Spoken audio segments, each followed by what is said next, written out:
Okay, I'm ready to start. I'd like to start by welcoming you all, and thanks very much for coming to this session, which is about the relationship between the way we create our money and growth and sustainability, which I chose to have this session, so I obviously think this is the most important question, but no doubt other people will disagree.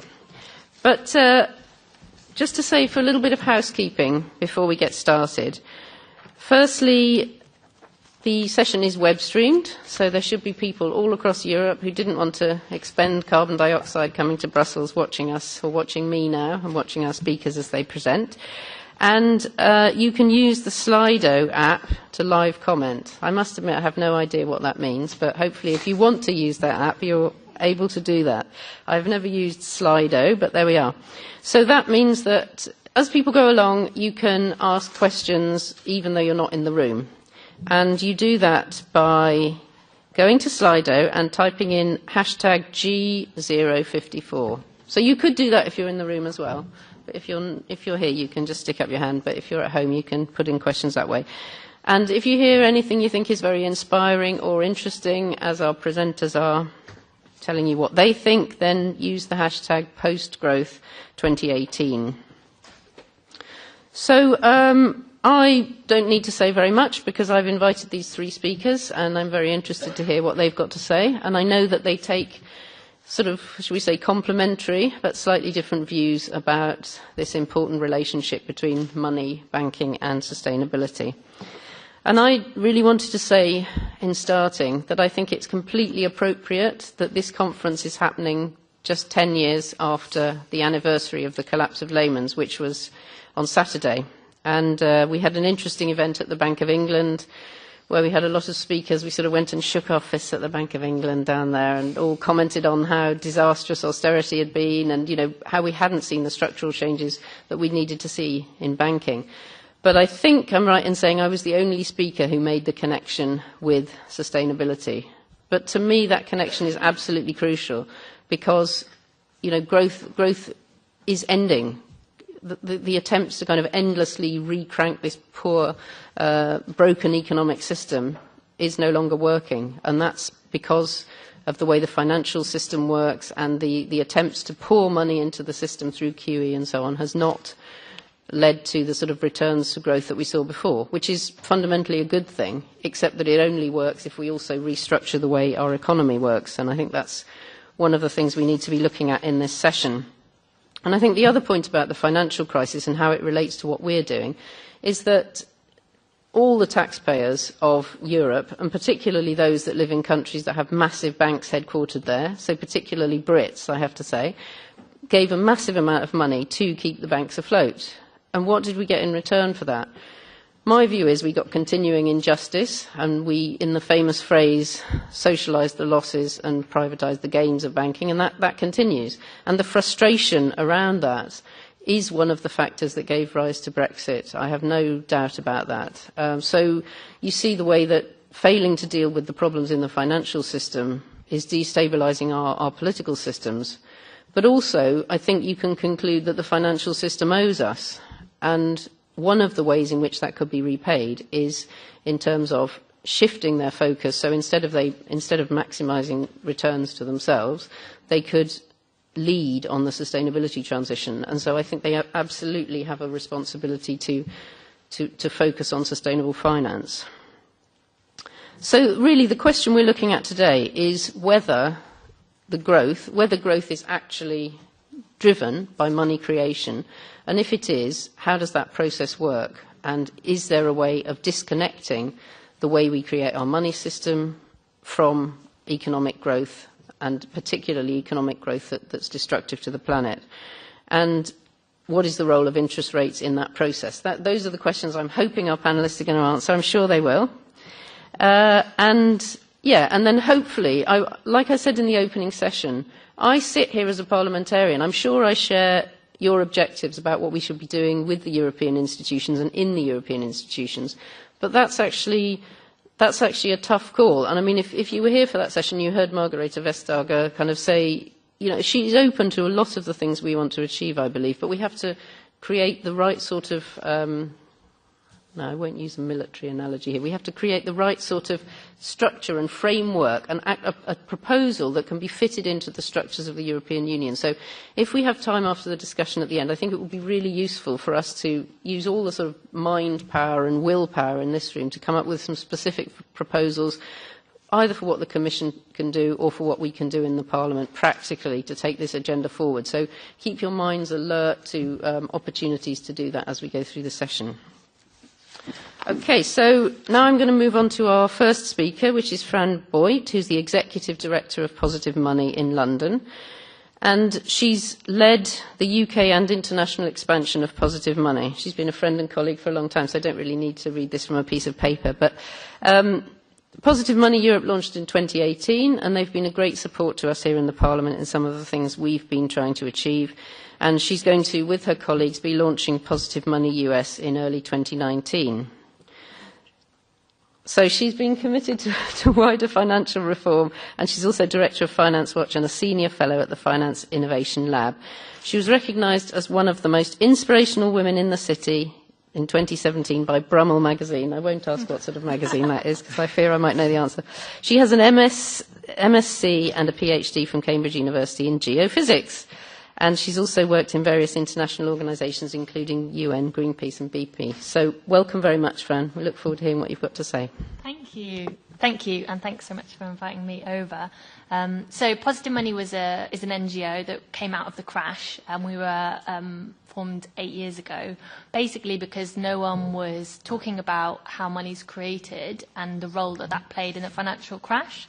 And since then, we've evolved into a much bigger, well, we now have 12 people organisation, and we cover quite a lot of different topics. And the two that I want to touch on a bit today are two reports, actually, we only launched this year. One is on escaping growth dependency and the role that the monetary system plays in creating high debt economies that result in it being quite difficult to escape growth. And the second one is around hardwiring sustainability and the environmental problem of tackling climate change into central banks, who obviously, you know, the most powerful macroeconomic institutions that are supposedly working in the public interest. And we believe in order to transition to a sustainable economy, we need to ensure that they play their part in shifting finance. So just going to begin with an intro, and, you know, most of this was covered this morning, but, you know, ever since economics has existed, people have asked the question of what's the most important measure of economic progress. And excuse me for using stats from the UK economy, but at the moment in the UK, you know, debt to GDP is at record high, asset prices are record high, the number of millionaires in the UK is shot up by 41%. And at the same time, 1 in 8 workers cannot afford 3 meals a day. We're seeing an absolute explosion of low-paid, precarious and insecure work, as well as food bank use because people can't afford to eat. So to me, those indicators don't paint they paint a very bleak picture about what's happening. And obviously, the global picture isn't that better. So 1% of people globally own 45% of the world's wealth. And we know we've got only a few years left to really get going on tackling, on moving into the environmental transition, or climate change, you know, will really kick in and become potentially runaway. So, you know, we've obviously got a massive challenge on our hands, and everyone in this room knows that. But a big challenge we have is obviously shifting away from the status quo in terms of how we measure economic progress. And the GDP, or the growth conversation, is the one that feels like we really need to start talking about more and more quickly, because GDP obviously masks the real story of what's going on. So, you know, what is the problem with GDP growth? We heard it very eloquently described this morning. Obviously, it's a sum total of all goods and services produced in an economy. For almost every euro of GDP measured, we have input, natural resources. Could we get the next slide? Sorry. And output, which is waste.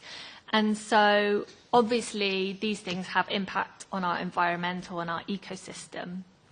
And as many of you in the room will have heard about, you know, infinite growth on a finite planet basically ensures that we as a species extinct ourselves in the coming years or millennia. And I don't think that's what anyone wants. So we do have to think about how we move away from an economic model that relies on this.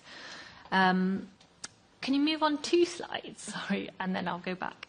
So one of the big conversations that I've heard about, and I'm sure lots of you have, is decoupling. I remember even when I did my short stint at the UN in 2011, there was a room of people talking about the economy, and I put my hand up and I was like, oh, but shouldn't we be thinking about thinking beyond growth? Isn't growth a problem in and of itself? And I kind of just was shot down completely. But then somebody came up to me and was like, oh, don't worry, it's fine because of decoupling, which I hadn't heard of, I hadn't heard much about. But the idea is that you decouple your GDP growth from your resource growth, your resource use, or your CO2 emissions. So you can kind of continually grow the economy, but decrease those things. But obviously that's quite difficult to do unless we all have, there's this term, the weightless economy. So everything that's produced has no kind of natural resources or CO2 emissions connected to it. And that's pretty much impossible on a kind of economy-wide scale. So the graph here is taken from Kate Raworth and shows what we would need to absolutely decouple growth and what we would need to do to actually keep the Earth within planetary boundaries. Oh, it's not showing up there. Oh, it is, over there. So we might be able to decouple slightly by having more GDP produced by apps being designed or other technological advances, but to actually keep the economy within planetary boundaries, we're just nowhere near, and it's kind of a bit of a red herring. It's very much the technology will save us all argument, which is, I like technology, but I think we're kidding ourselves if we think that that's going to get us to where we need to be in terms of protecting our ecosystems and environment. So the kind of approach we took in our paper on escaping growth dependency was to say, well, we know we need to move beyond growth, but governments are obsessed with growth. And why is that? And how do we get them to be less obsessed with growth? Well, one of the reasons they're obsessed is because they get scrutinized by it. So if you can move back a slide. So, we've all seen it in the headlines, and every time there's a number of growth figures announced, it's all over the news.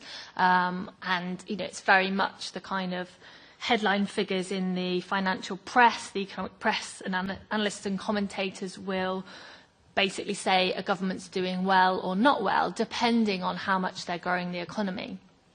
So we can't, we can't pretend that that's not part of the problem. But we also have to remember that growth, or GDP, was adopted as a means of measuring living standards and success in the latter half of the last century. So it's relatively recent, and we've kind of ended up with this circular reasoning where it's not only seen as the measure, but it's seen as the actual driver of living standards. So governments think, well, as Tim said in the first session, a rising tide lifts all boats. You only get people become better off if everything grows, and obviously that results in governments not having to think about more of the difficult issues such as inequality, the wage share falling, etc. So, but the area that we wanted to look at specifically is that governments think that if they've got high levels of private and public debt, that they're only going to be able to make that debt more manageable if they grow their economy. So our role as Positive Money is to look at the monetary system's role in creating that debt. So that's what I'm going to talk about a little bit. And a lot of the work that we've done has been around trying to kind of surface or drag back into mainstream economics understanding around money creation. So we have a system where almost all the money we use, around 98%, is in the form of electronic money, which are deposits in commercial banks. And the vast majority of that is created by banks making loans. So banks essentially sell loans, but they have the power to create money anytime you or I goes into a bank and asks for a mortgage or whatever we want a loan for. And at that time that money is created, so is a debt. So as the money supply grows, so does the amount of debt we have in our economy.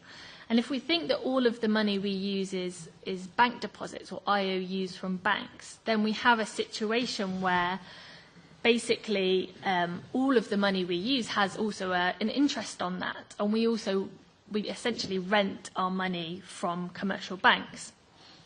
So that's an issue in itself. I think we calculated in the UK, each person probably pays around 1,000 to a few £1,000s in kind of rent to the banks in terms of them having the privilege to create our money. But also banks tend to loan to the wrong kind of things to help us get to a sustainable economy. So they predominantly want to lend to wherever makes them the biggest profit, obviously. So where's the lowest risk for them? And so that's primarily in terms of mortgages, real estate, finance, insurance, and high-cost credit. And these all are, not going into, obviously, the green transition, but they're also resulting in a massive increase in the debt burden. So as more money through lending is pumped into the housing market, for example, then housing debt rises as it becomes more and more expensive to take out a mortgage. We're also seeing through QE, quantitative easing, there's this kind of amplifying effect on the inflation of asset prices, which again is resulting in high levels of debt. And banks can do this because they not only have the privilege to create our money, but they have the kind of backstop that if they were to become insolvent, they would get bailed out. There's been some obviously great regulation that we've seen since the 10 years, but it hasn't been very much really in the big picture. They'd be a bit easier to let each one fail, maybe, and they're a little bit less interconnected potentially. But actually, really, when push comes to the shove, I think if we see a big bank collapsing, the government will definitely jump in and ensure that it doesn't fail. So they have this massive kind of backstop, which in kind of encourages them to lend to where it's not socially useful. But also at a kind of system level, if people, if individuals or households or businesses start paying down their debt simultaneously, then you have a situation where that actually shrinks the amount of money in the economy, because as banks create money when they lend it, similarly it disappears when somebody pays back the loan. And so if you have everyone kind of deleveraging, then you actually trigger a recession, possibly a balance sheet recession. But this system results in So I wanted to show this slide of just showing how high private and public debt is in the Eurozone and how it's continually going up. So this system is very pro-cyclical and unstable. Banks have a tendency to create too much money in a boom in terms of speculation. And then, when a recession hits, they panic and tend to not lend enough. There's also a conversation I probably haven't got time for around public debt. So obviously, the whole kind of conversation has been on public debt, it being too high, and governments need to pay it down, and that's resulted in lots of austerity being undertaken across the whole of Europe. Now, from most kind of heterodox economists or new economy thinkers, like public debt isn't such a problem. Private debt is what destabilised the economy in the crash and what we need to worry about. It's not public debt. But there is an issue around governments, again, thinking that they need to get down public debt. So again, really feeling like they're backed into a corner and they just need to grow. wrap up? On a bit. Okay. Just crack on a bit. How long have I got left? 5 minutes. 5 minutes. Okay, cool. So basically, there are two ways that governments think about reducing the debt. One is inflation, but obviously we haven't seen any wage inflation. In fact, it's been the worst decade since Victorian times in the UK, and that can only really reduce the debt burden in the short term. So what are some of the ways that we can think about shifting our monetary system? Well, Positive Money has for a long time talked about how we could be doing QE differently. QE for people, hopefully some people might have heard of, or what we call sovereign money creation, where central banks can create money, as they have done in vast quantities through QE, but instead of using that to inflate financial markets, they can use it to actually get money into the real economy and deleverage or get rid of some of the private debt. So some NGOs have been calling for debt jubilees. That's kind of similar. There's also different ways you could add a monetary policy tool to the central bank's toolkit. You might call it monetary financing. And that could also be used in a way to ensure that we kind of shift and get rid of some of the private debt.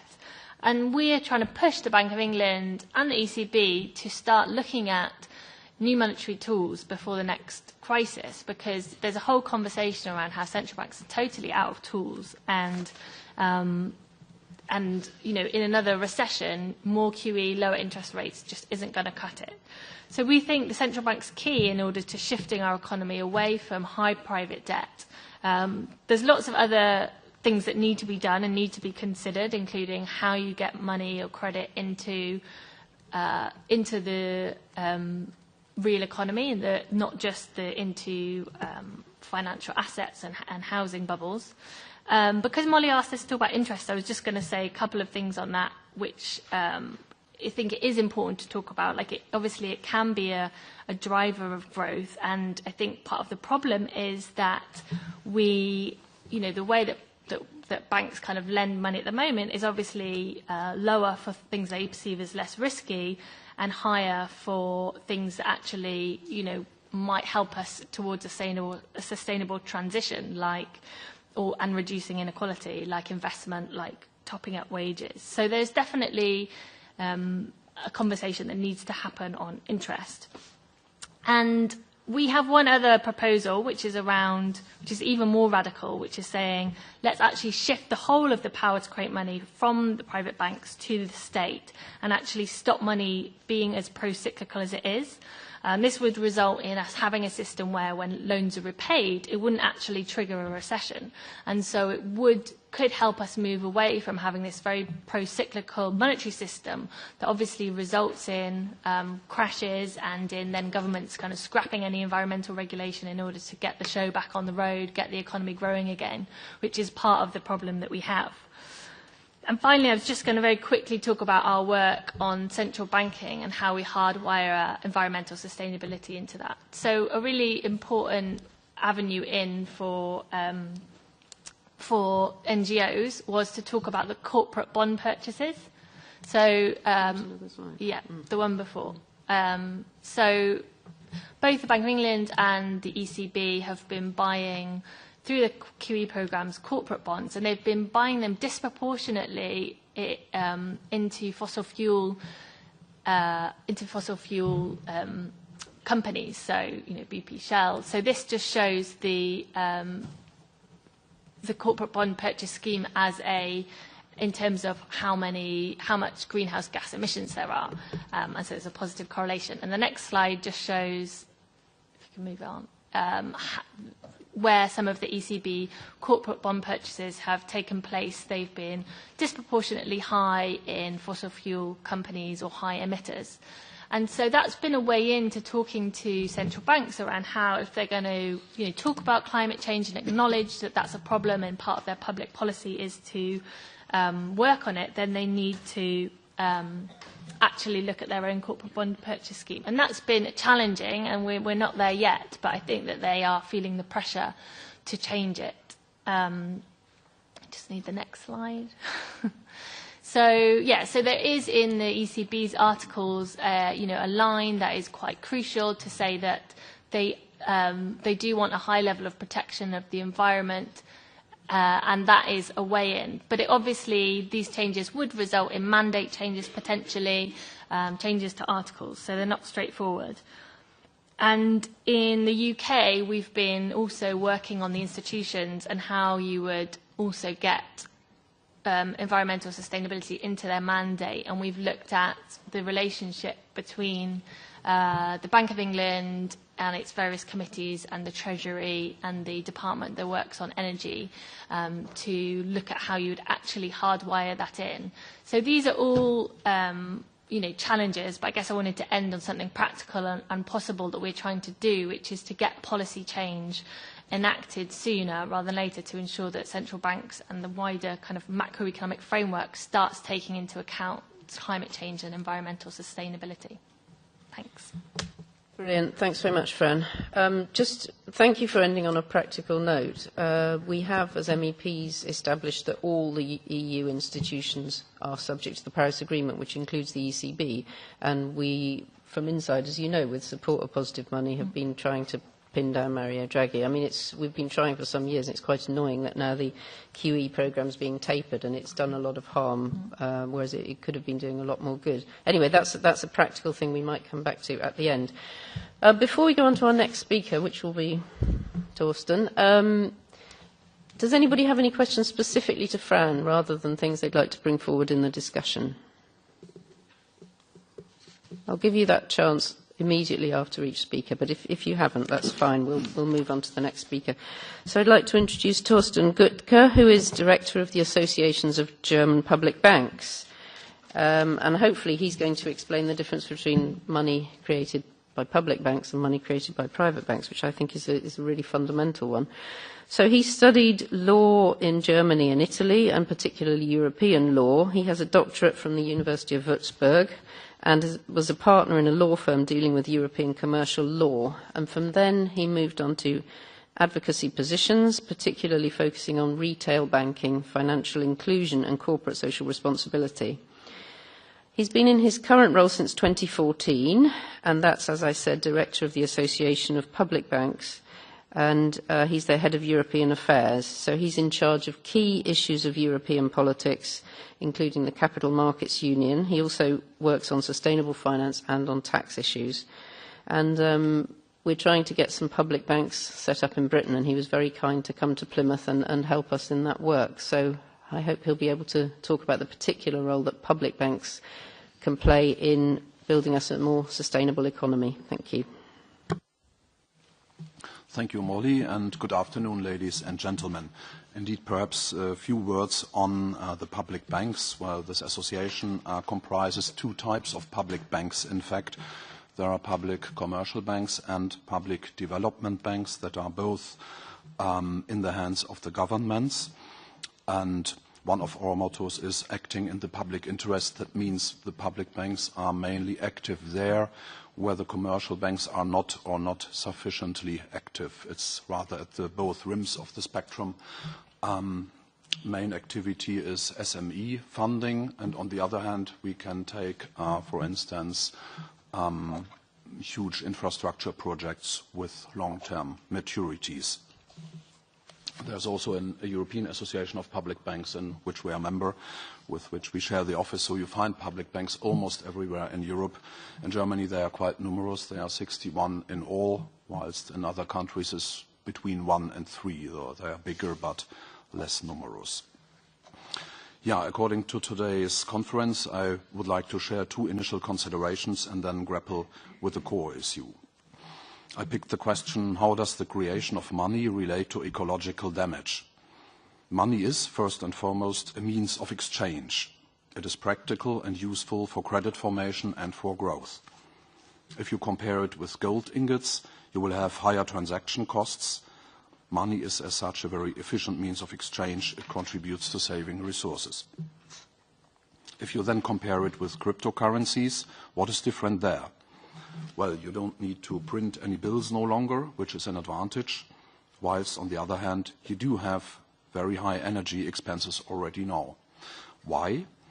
In the Bitcoin world, there is no central institution, like a central bank, that would regulate and govern the currency and in which you could trust.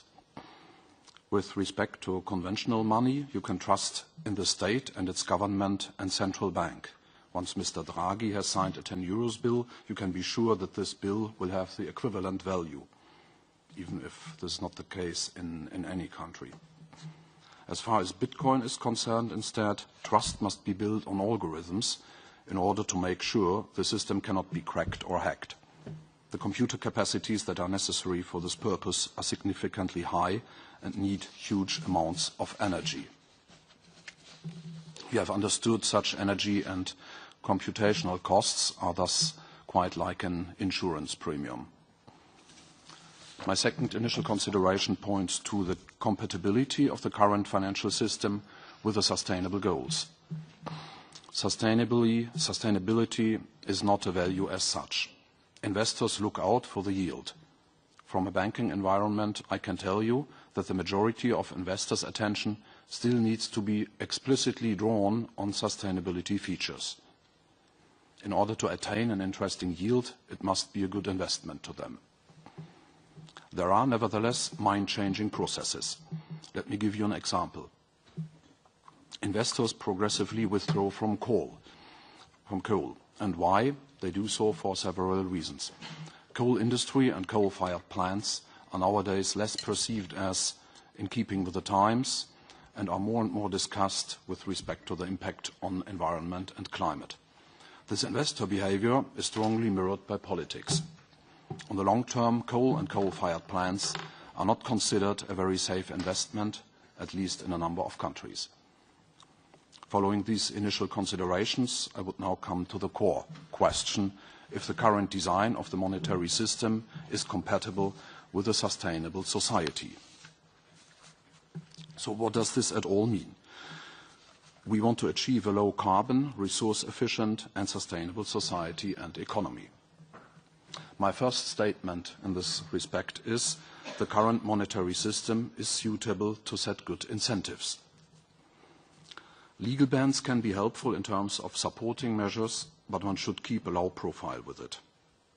Same is true for subsidies. The state can steer and enhance, push forward into a certain direction, but must not exaggerate. Don't push it over the limit. I make an example. There is a national law in Germany to feed renewable energies into the distribution networks. Energieeinspeisegesetz. In this respect, photovoltaics enjoyed strong support and generous subsidies. This led to too much economic activity and to pointless projects. Meanwhile, several concerned partners are insolvent. Almost 5,000 employees are concerned. Most of them have lost their jobs. My conclusion of this is support measures and legal measures must make good sense in both economical and ecological terms. A windmill in your garden is pointless. My next statement is sustainable projects will, on a medium term, lead to higher yields if they are well conceived and are sensible. Green projects may therefore be more sustainable and more interesting than shares because they are more long-term. In a recent brochure, the German Federal Bank is warning before climate risks. It is indispensable to pay attention to climate changes. If we do so, it will be ecologically sensible and then also economically sensible. And this is indeed a point, it is something we need to learn and to accept. Sustainable finance is rather long-term. At this point, the current financial system must be, and I think will be, adjusted. We need to shift from short-term to long-term thinking. So my opinion is that the current money system is still suitable. It needs to change and evolve and to be adjusted, but can be made compatible with the sustainability goals and is able to serve society. In this respect, financing sustainable projects is not fundamentally different from financing conventional ones, be it energy efficiency, climate-related, or environmentally friendly projects. A specific feature of sustainable projects is that they mostly have long maturities. Public banks are experienced in financing long-term projects, and on lending, this means funding the project in common with the commercial bank is a proven way of doing it. Moreover, features such as climate protection plans and interest in sustainability open up new perspectives in Europe. From a public banker's point of view, I mean bank finance will still be required and continue to play a crucial role, whilst capital market finance fulfills an important complementary function in accordance with the objectives of Capital Markets Union. The taxonomy, as recently proposed by the Commission, is therefore a helpful tool at the right time. For purpose of a successful transition to a sustainable economy and money system, we need robust and unequivocal definitions in order to be clear what we are talking about, especially with a view at the terms of sustainability and taxonomy. ESG criteria should be integrated into taxonomy on an equal basis with ecological criteria. I believe that common and uniform standards and labels for green and sustainable financial products will increase transparency to investors, will reduce uncertainties on issuers' side, and contribute to market evolution and growth. We do indeed need to foresee long transitions because of the business in force in order to avoid a transition shock. The taxonomy should enter into force first before being followed by further regulation. Measures launched to mobilize financial markets should be accompanied by an economic policy that supports the transformation process towards sustainable technologies, processes and products in the real economy. Within the context of this conference, we are in a critical discussion about the appreciation or not of growth. So I would like to elaborate briefly on this. Earlier, I was already impressed by the findings from the Club of Rome in its 1972 book, Limits to Growth. I mean, growth will still be necessary, but is not an absolute target as such. If we completely renounce on growth, we wouldn't see any further innovation. We shouldn't renounce on innovation, however, as technical progress will help better exploit resources and so protect the resources, which will finally contribute to a more sustainable economy. Innovation can so lead to improvement, for instance, with a view to health and environment. Another argument is the still growing population, which also requires growth to a certain extent. My point, thus, is that future growth needs to be channeled for the benefits of society. It shouldn't be expressed in a rate or in a percentage, but be translated into beneficial projects. Let us search for weaknesses that need to be tackled. A feature is the EU regional policy. Goal must be to achieve improvement and wealth for the society as a whole. I name also the cohesion policy.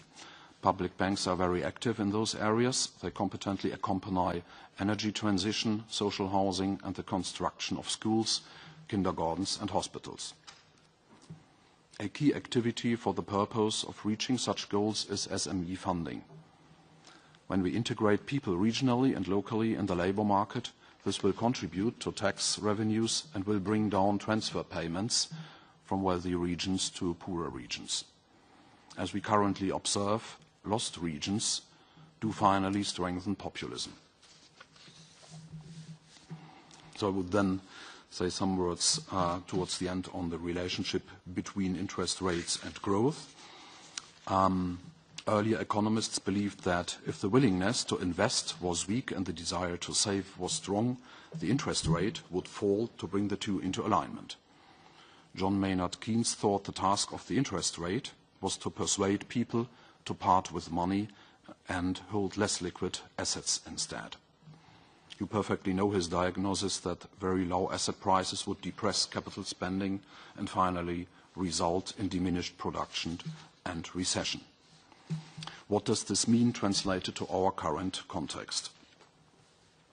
Low interest rates make savings less attractive. Simultaneously, loans become cheaper. Lowering the interest rate triggers capital movement. Investors will sell their bonds and instead invest in bonds somewhere else. The low interest environment increases the risk appetite of insurance companies, as the German central bank warns in one of its recent brochures. most central banks responded to the US subprime crisis and the subsequent capital market crisis by drastically lowering key interest rates and pumping a high amount of liquidity into financial markets. The US Fed lowered key interest rates to a range of 0 to 0.25% at one point. The ECB cut its key interest rate, starting from 4.25% in 2008, initially arriving at a low of 1% in 2009. The deposit rate for banks has been a negative EMBIT since June 2014. In March 2016, the ECB lowered its key interest rate to 0% and the deposit rate for banks to minus 0.4%. You see, I'm already in the middle of the point about the role of central banks. In addition to managing interest rates, the central banks have, further to the financial crisis, put new life into the economy. I do highly respect the ECB's swift and decisive action at the height of the financial market crisis, very probably not only preventing the euro area from sinking into depression, but also securing the existence of the currency. Whereas the Fed terminated its purchase program in 2014 and has been raising its key interest rates since the end of 2015, the ECB has been maintaining its policy stance. Reducing the bond purchases is, however, a first step towards a normalized monetary policy.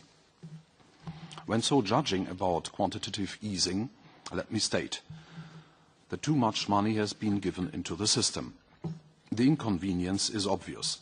Projects have been supported that are on the long term pointless or unsustainable. People were looking out like hell where to invest in order to still attain a humble yield. Positive is, however, time and environment are very, very favorable now to finance, among other things, ecological long-term projects, even if they might initially not yet bring such a high yield. Drawing my conclusions, I'm happy to share with you my proposals. Reduce debt and watch out. High liquidity can produce new crises. Just think about mortgage credit. Thank you very much.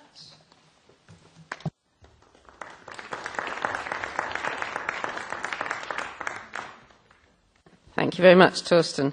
Well, I've been in this game a while, so before the financial crisis, and I do think interest rates have something to do with unsustainability. And so for me, the sort of completely bizarre monetary reality that we've lived with for the past 10 years actually offers quite an opportunity. Because if you'd said to somebody 10 years ago, you know, you're only going to get 0.5% or 1% for your savings, they'd have been totally horrified because they would have expected 3, 4, 5, whatever.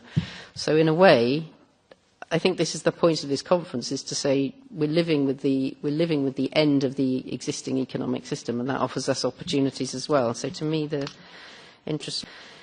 low interest rates might be an opportunity if we can capitalise on it. Anyway, I'm just throwing in some provocative thoughts to encourage you to do the same later. I also wanted to stress what Thorsten said about the sustainable finance agenda and the taxonomy particularly, because if you're not aware of this, we have a proposal going through the legislative process at the moment that defines what is sustainable. And the interesting thing is it's being defined in the Economics and Monetary Policy Committee.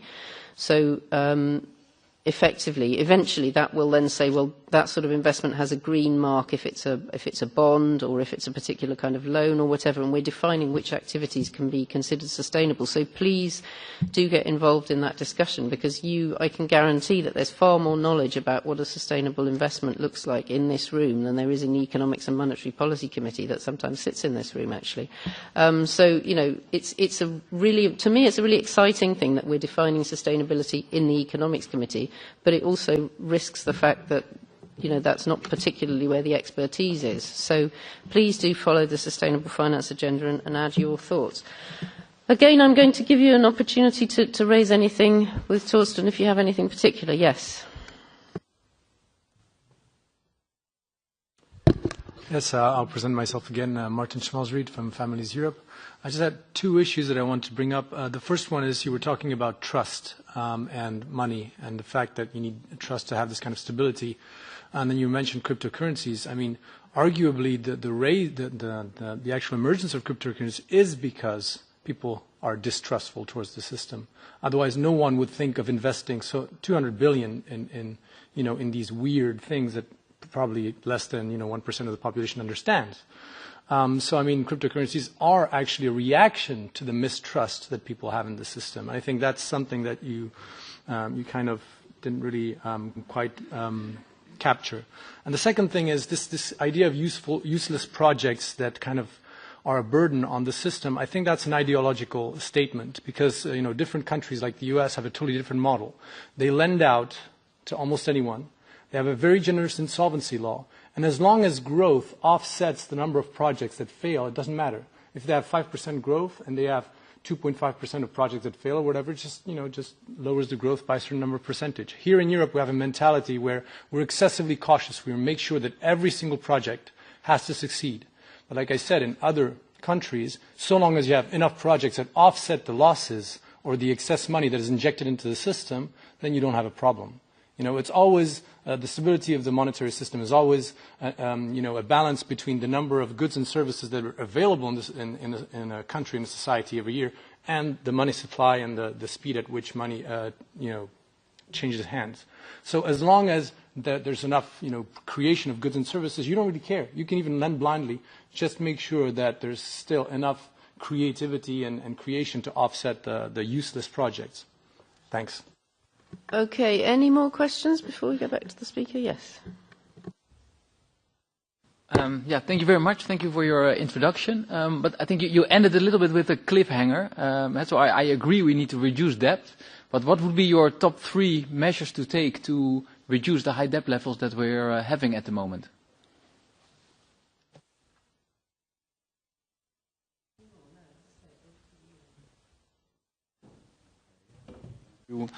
To the first gentleman, I hear rather statements, or more statements than questions in this, which is fair enough indeed. But I think I hear a certain question in your first one regarding the cryptocurrencies. Well, this is a very interesting item to discuss. I would fully join you on that. My point is that no currency should be unregulated. Because there are sufficient examples that there are very high risks in that. So, and if even regulatory mechanisms were insufficient to correctly govern the conventional money, so we need it for cryptocurrencies as well. So our message is it needs also be subject to regulation at an equal, comparable level with the conventional money. And we should rather increase on both than decreasing. Okay, I think your observation on the US and compared to Europe and offsetting losses and so on, that's, I have nothing to contest. The economies are indeed different. We can learn from each other, but I think we shouldn't copy one another. It's too different. Okay, you've obviously provoked quite a lot of reaction because we've got one coming in on Slido, that well-known app, which says, you claim that innovation will stop if growth stops. However, local incentives and profit can still be made in a non-growth economy. Shall I put a question mark at the end of that? Yeah. You claim that innovation will stop if growth stops. However, local incentives and profit can still be made in a non-growth economy. Okay, I think in order to keep the order, I should first answer to the second gentleman. Okay, I quickly, in order not to omit this, but I quickly take a note of this one. If profit and losses can still be made in a non-growth economy, it's also rather a statement, but it's indeed provoking, so we should come back on that for later. Yeah, yes. with gladness. Mm-hmm. Okay.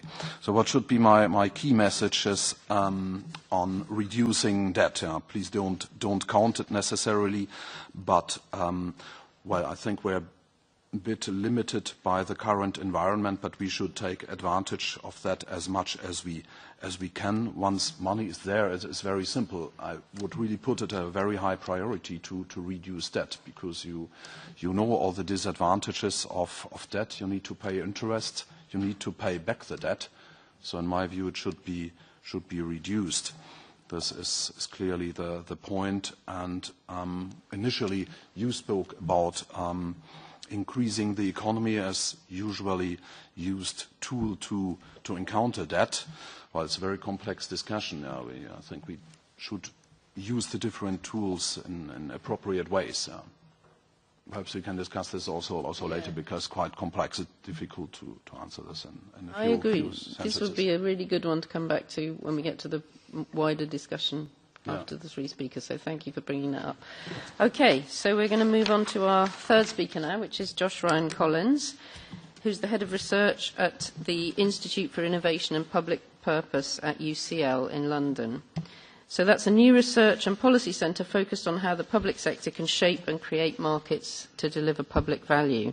He was previously senior economist at the New Economics Foundation, and he's particularly interested in innovation, finance, monetary policy, land and climate change. All my issues, Josh, what a surprise. He's written 2 books, a very useful one if you haven't read it already, called Where Does Money Come From?, and another one called Rethinking the Economics of Housing and Land. He has a PhD in economics and finance from the University of Southampton Business School, and also, more practically, was one of the founders of the Brixton Pound local currency for his local community. Over to you. Thanks very much, Molly, for the invitation, and thank you for the sterling work you've been doing here in the European Parliament to raise these big picture issues, which are so important, particularly in today's context, 10 years after the collapse of Lehman Brothers ushered in the greatest financial crisis since the Great Depression in the 1930s. I'm going to talk about the flaws in the current monetary system and their relationship to ecological sustainability. And I'll just start by outlining 5 major flaws that have been established in the academic literature, which you may be familiar with, those of you who are more academically inclined. But they can be, I think, as a useful sort of starting point. As you'll see, I don't actually agree with all of these propositions, but they're certainly the key ones I think it's worth considering in the light of a conversation about money, growth, interest rates and debt and sustainability. So perhaps one of the oldest arguments is that a interest-based, debt-based monetary system where money is released into the economy but interest is charged upon it essentially means that the monetary system itself is capable of exponential growth, in the sense that if you charge a high level of interest and that interest compounds year upon year, the amount that's required in payment accelerates at a rate clearly out of proportion with the natural growth of the planet's resources. And Frederick Soddy has written on this perhaps most famously. So there's a sort of fundamental disconnect there. The related second point, which we've already been discussing, is that this creates a structural driver of growth, a growth imperative, as it's often described, because in order to pay back both the principal and the interest on the bank loan, the economy needs to expand at a rate, again, which is not sustainable with the natural world. Now, I actually don't think those two, whilst they're to some extent true, they are contingent on the institutional arrangements that exist at the time that that the monetary system exists. So one argument is around the interest problem, is that it actually depends where those interest payments go in the economy as to their broader macroeconomic effects and their sustainability effects. So, for example, if all of the interest that is paid to the banking system for all of the loans and the money that it creates returns to, in one form or another, the households of the country where the banks exist, and those households spend that money buying goods and services or funding sustainable investment projects via their pension funds, it is, of course, hypothetically possible that you could dematerialize your economy by shifting the flow of total credit to more sustainable low carbon activities. So, and the other point I would just make is money, you can have a stock of debt and a sort of requirement to repay interests, but the same £100 can flow multiple times through the economy, enabling payments for goods and services of this or that type. And actually, that flow, that velocity, the rate of exchange, can make up for the gap in the initial loan and the interest plus the principal. So one has to think a little bit technically about how money flows through the economy. So what all of this means essentially is there is not a sort of mathematical or inherently there's no automatic relationship between an interest-based, debt-based monetary system and unsustainable growth. Hypothetically, anyway. However, having said all of this, and if you could move forward to the next two slides, flip forward to the next one, please. Yeah. Having said this, interest itself, as I think has already been alluded to by the two speakers, the current way we set interest rates is certainly not aligned with ecological sustainability because, as I think was mentioned, interest is essentially, it reflects risk. And projects which are seen to be more risky tend to be the kinds of projects we actually need in order to transition to a low-carbon economy. So renewable energy projects, building solar wind farms or building solar panels or wind farms, tend to require high levels of upfront capital investment in a situation of high uncertainty, particularly policy uncertainty with governments changing their policies on a regular basis.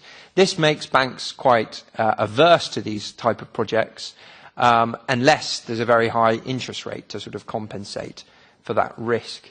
So you end up in a situation which is displayed in this diagram here where the cost of, for example, renewable energy, this is measuring it in terms of, this is an Australian example actually, cents per kilowatt hour, ends up being much more expensive than it would be if you didn't have the interest charged on the upfront capital investment. So the operating costs of renewable energy are much lower than fossil fuel energy on the right-hand side. But because of the very high interest costs typically that you get, you end up making those types of projects less economically feasible. So that is certainly a problem, and I'll come to the solution to that problem later. If we could just go back to the second slide. But the biggest problem with the banking system today is actually the fourth, just go back one more, sorry. The fourth of these flaws, which is actually the allocation of credit and money into the economy. So the major problem is not so much that there's too much money in the economy. The major problem is that is where it's going. It's not going to the right parts of the economy. And this is really about credit, actually, rather than money, because banks create money in the process as a sort of the money is created after the initial loan. So banks create credit, and the money appears as a deposit in your account. So what you should be focusing on is the flows of credits, the type of lending that banks are doing. And again, there is a lack of incentives for banks to lend to sustainable sectors of the economy because of the high levels of risk. Partially also because of fiscal policy framework that we have that doesn't tend to incentivize sustainable lending. What banks have been doing essentially since the 1990s is pumping money into existing assets, financial assets, lending to other financial corporations, asset managers, hedge funds, etc., who themselves buy existing financial assets such as shares or engage in mergers and acquisitions. And what they're trying to do essentially is inflate those asset prices, boosting share prices for shareholders. And they're not investing in the productive sector of the economy. And the really big issue actually is this shift from banks being primarily lending to firms for productive activity towards lending to households to buy houses. So if we could move forward to slide 5, I think it is. Yeah, what you can see here is since the 1990s, banks have shifted quite radically. This is averages across 17 advanced economies, including the US and most of the European countries. What you can see is up to the 1990s, more credit, and this is credit stocks as a percentage of GDP, flowed to non-mortgages, mainly business activities. But we had this very interesting switch in the mid-1990s where the credit flowing to firms slowed down and credit for land assets, mortgage assets, real estate increased substantially. And you have this sort of almost hockey stick effect. This, for me, is the major problem we have today with the monetary system, the credit system, is it's actually pushing money into land and existing assets rather than productive assets. Within the productive lending, it's not ecologically sustainable as well. But what we need to think about is a fundamental transformation of our banking system away from property and other financial assets and towards green, sustainable assets. So if we move to the next slide, please. And I'll skip that one as well. Move forward to policy options, some of which have already been discussed.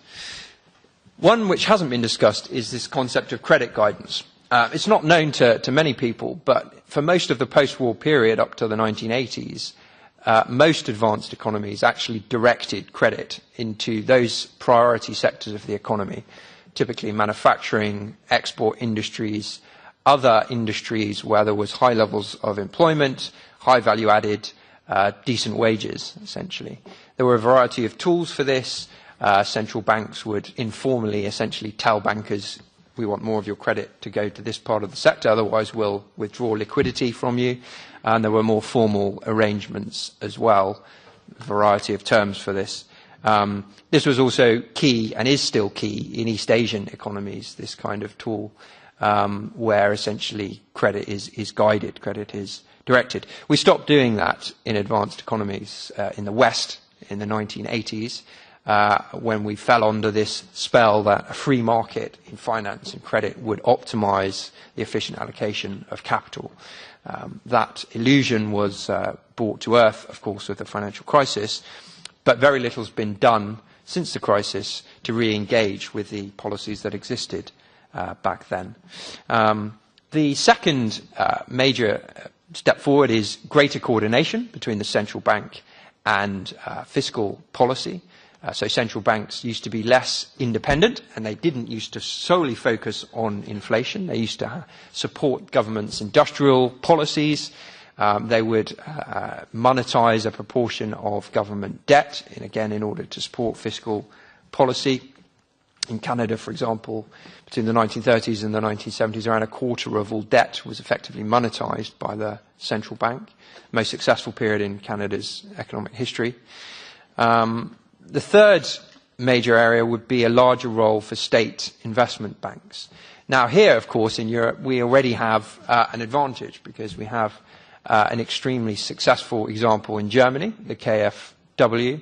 And if we move forward a couple of slides, I'll just show you one more, please. Hopefully you can, well, you probably can't read that very well, but anyway, the purple bars show the growth in the KfW's investment in environment and climate change. It's the right-hand side scale. And the shaded areas show the growth of different renewable energy sources, biofuels in orange, solar in green, and offshore wind in blue. Essentially, the KfW has enabled Germany to shift rapidly, much more rapidly than nearly any other country, towards a more sustainable energy system.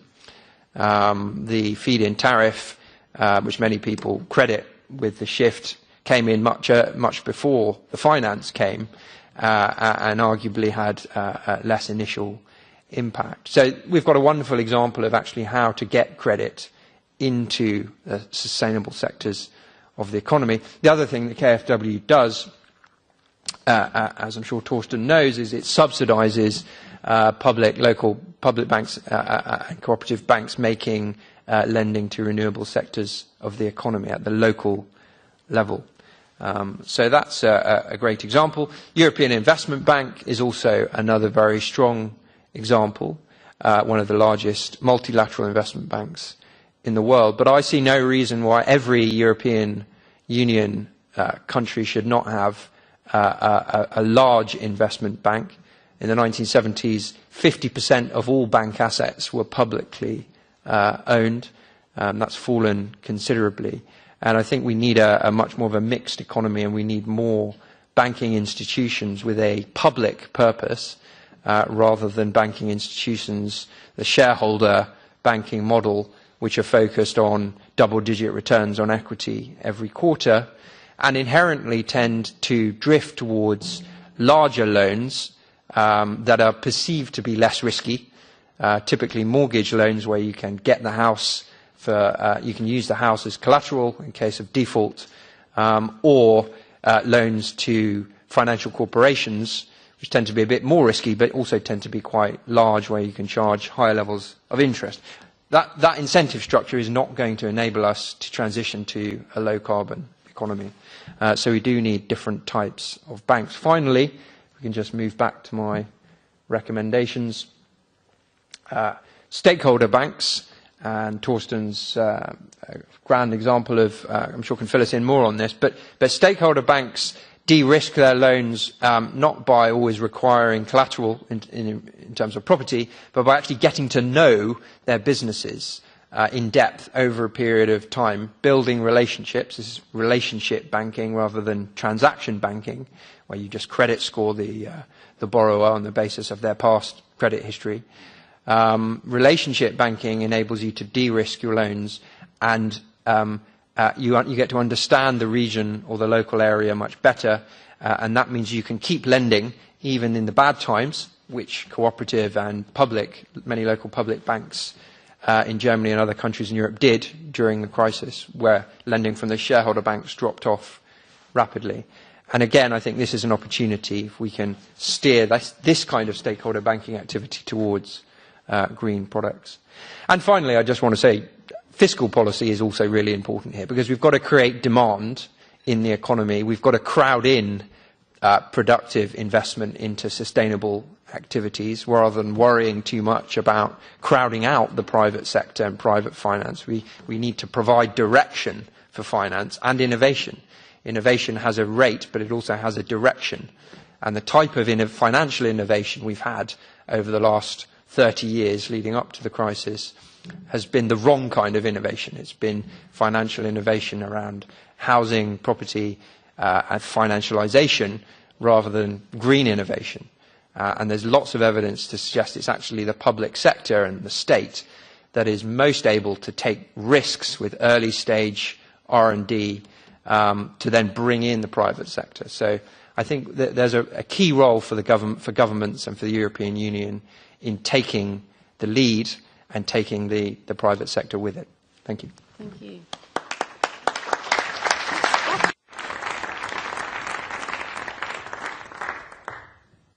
Thank you very much, Josh. So have we got any immediate questions to Josh before we just open out to a more general discussion? Okay, we've got one at the back. We'll just take that one. Oh, two. We'll have those two, then we'll let Josh respond, then we'll just go into a general discussion. Thank you. Thank you. So I had a question for Josh Ryan Collins. Basically, I agree, I would say, with everything that's been said. I think that the proposals make a lot of sense. But I was wondering, if we talk about here, we talk about post-growth, and I think that includes, for example, some degrowth, at least transition, or a degrowth transition, for example, to a steady-state economy, for example. And to me, there are two challenges that I'm wondering how you would deal with. The first one is that the idea of crowding in private investment, for example, when you talk about fiscal policy and trying to have a multiplier effect, for example, I would say that if we're talking about the limits, somehow including the limits to growth, that shouldn't be a goal to some extent. We're not trying to create more economic activity besides the investment to some extent. So there's a question of the proposal making a lot of sense for example, the phase of like a development or industrialization of a country, but in a high-income economy, do we want to maximize, for example, private investment on top of public investment? And a related question is also, beside the investment needed, all the investment you've been discussing, we need a lot of divestment as well. So there should be a lot of, for example, existing private investment or existing private banks loans that should no longer take place. And how do you deal with this balance? Or do you know of any, for example, studies that deal with this balance, saying perhaps we end up with a lower money supply, not saying that this is a terrible thing necessarily, but what would happen if we have like a lower money supply because of this balance, for example? Thank you. Thank you.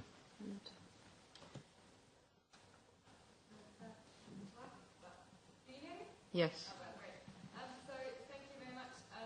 Having looked into money creation and socio-ecological transformation issues myself, I'm really intrigued and happy to see the proposition of credit guidance. And I'm wondering where, with the acknowledgement... I think you haven't got your microphone on, actually. Can somebody else help? Yeah, perfect. So, just given the problems that you pointed out with regards to money creation and the need for a socio-ecological transformation, I think the idea of credit guidance is really appealing and really makes sense. And so I'm wondering, where do you see the main obstacles to an implementation of something that, like socio-ecological credit guidance? Okay, great. Okay. I'll take that one first. Just to be clear, when you say obstacles, you mean from a sort of sustainability perspective or from a political perspective?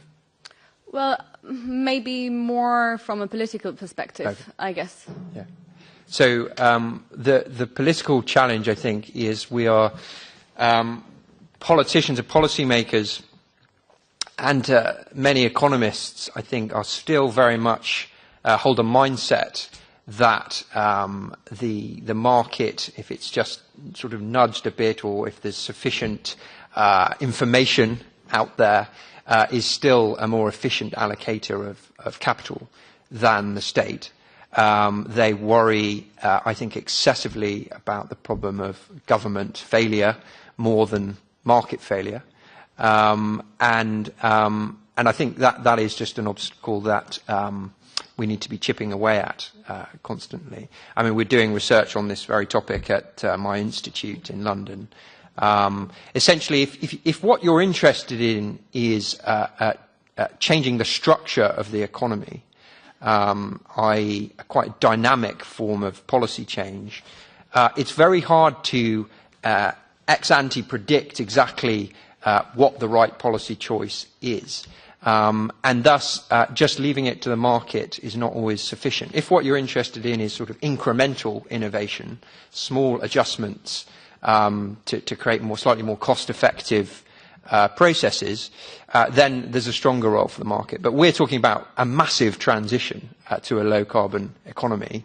We're talking about estimates of around $0.7 trillion a year in low-carbon technologies in order to make the transition. And it's just not sufficient to leave it to the markets. I think just on credit guidance itself, it can seem like quite a radical proposal, but actually central banks are already to some extent guiding credit into certain sectors of the economy. So macroprudential policy often has a sectoral focus where central banks will essentially repress credit flowing to, for example, commercial and domestic real estate. We've seen the ECB and other central banks subsidize central bank liquidity supporting SMEs, for example. We're seeing it with the green supporting factor. They're talking about allowing banks to hold less capital against green loans. So all of this you've been laughed out of the room if you talked about this in the pre-crisis period. All of this is suddenly in play. So it's not such a big step to then move to more proactive policies, I would say. On the first question, crowding in private investment, again, to repeat, the problem is not that there's too much or too little money. It's where the money is flowing in the economy. As I said, we need around 0.7 trillion new investment into green sectors of the economy a year. It's a massive amount of money. The key point is that the activity it generates is less materially intensive, right? So we need to dematerialize the economy. So this is why the terms degrowth and post-growth sometimes can be, I think, challenging or problematic. We do need more growth. It needs to be green growth, and we need less brown growth. And whether that equates overall to 1% GDP or 3% GDP or even zero, I don't think is necessarily the right question to be asking. The right question is, are we transitioning fast enough to prevent catastrophic climate change? So that's what I would respond to on that point.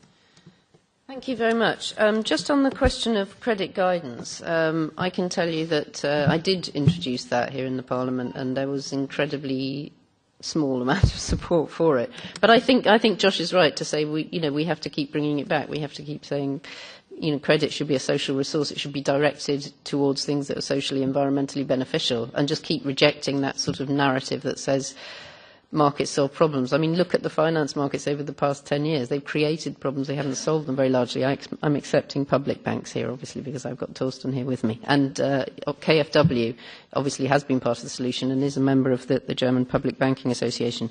Right, I keep abusing my position as chair. I'm going to stop doing that now. And just to say, we're moving on now to the general discussion, so I very much welcome any contributions you want to make. Often when we have sessions like this, there's quite a lot of technical detail, and so I would encourage you to ask really basic questions if that's what you need to do to help you in your understanding. It's very often the case that you ask a question that you think was really basic, and half the people in the room didn't know the answer to that question, perhaps even some of the panellists. So don't feel embarrassed about asking absolutely anything. I was going to say I'll direct you back to the issue of growth as much as I can, because we've got finance experts here on the platform. You're the sort of post-growth people, so let's try and connect that. The friend at the back there did that very well. All I would say, just carrying on, and I'm raising this as a question to you guys as well, carrying on from what was raised at the back there, I mean, I think you're right, we shouldn't be so mesmerised by growth that we say less growth, more growth, post-growth, degrowth. That is not the point, I agree. But my own view is there's an awful lot of completely pointless stuff going on in the economy that could be eliminated, which would mean a smaller GDP, plus the fact that a lot of what we see is just not properly measured. So if we moved our economy in a more constructive direction, we would be likely to see a smaller GDP, I think. But anyway, I'll throw that over to you to see what you think. And we had quite a few hands, so let me take 3 at a time, starting over there.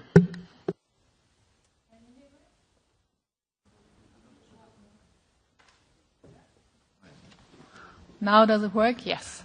My name is Katrin Latsch. I am from Germany, and I'm the speaker of a network for monetary diversity.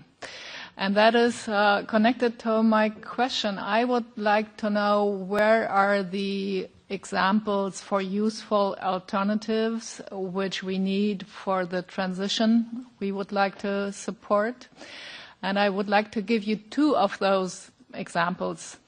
One example, a practical one, has been existed for over 80 years in Switzerland. That is the Wehr Bank and the Wehr system. It is a complementary money system. I am not at all against the euro system, but at the moment we are all completely dependent on the euro system, and I just think it's not very smart to be completely dependent on just one system. Therefore, I am interested in alternatives like the Wehr system. The Wehr system is especially for small and medium-sized enterprises, and it does sort of protect them. There is a Wehr marketplace where only these small and medium-sized enterprises do trade.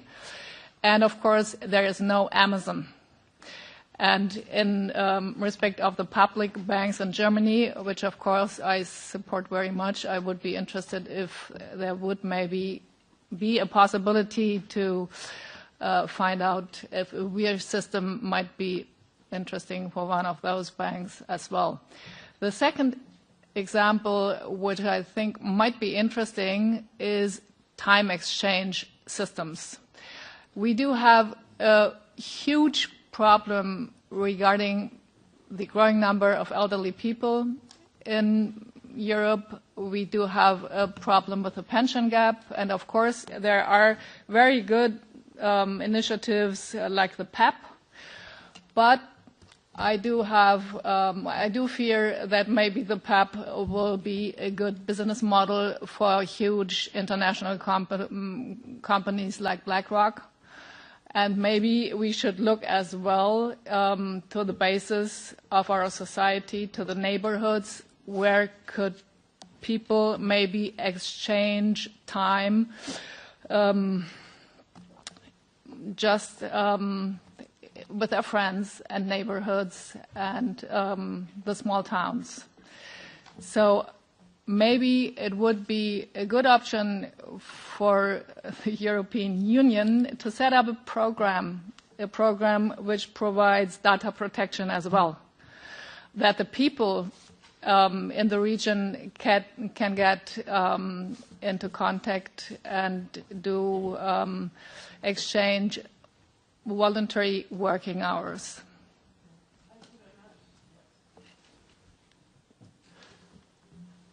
Tim Perick from Stockholm Resilience Center, researcher. My first question concerned the euro. And based on what you said about sovereign money, which seems pointless or even impossible to have such a transition within the eurozone.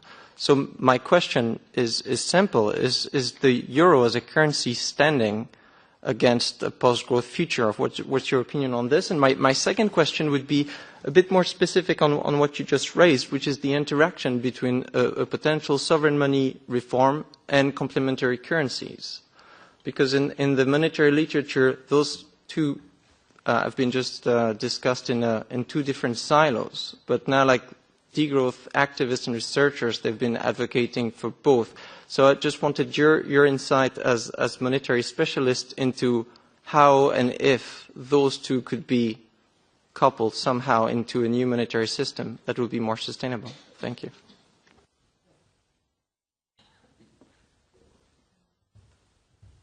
This way?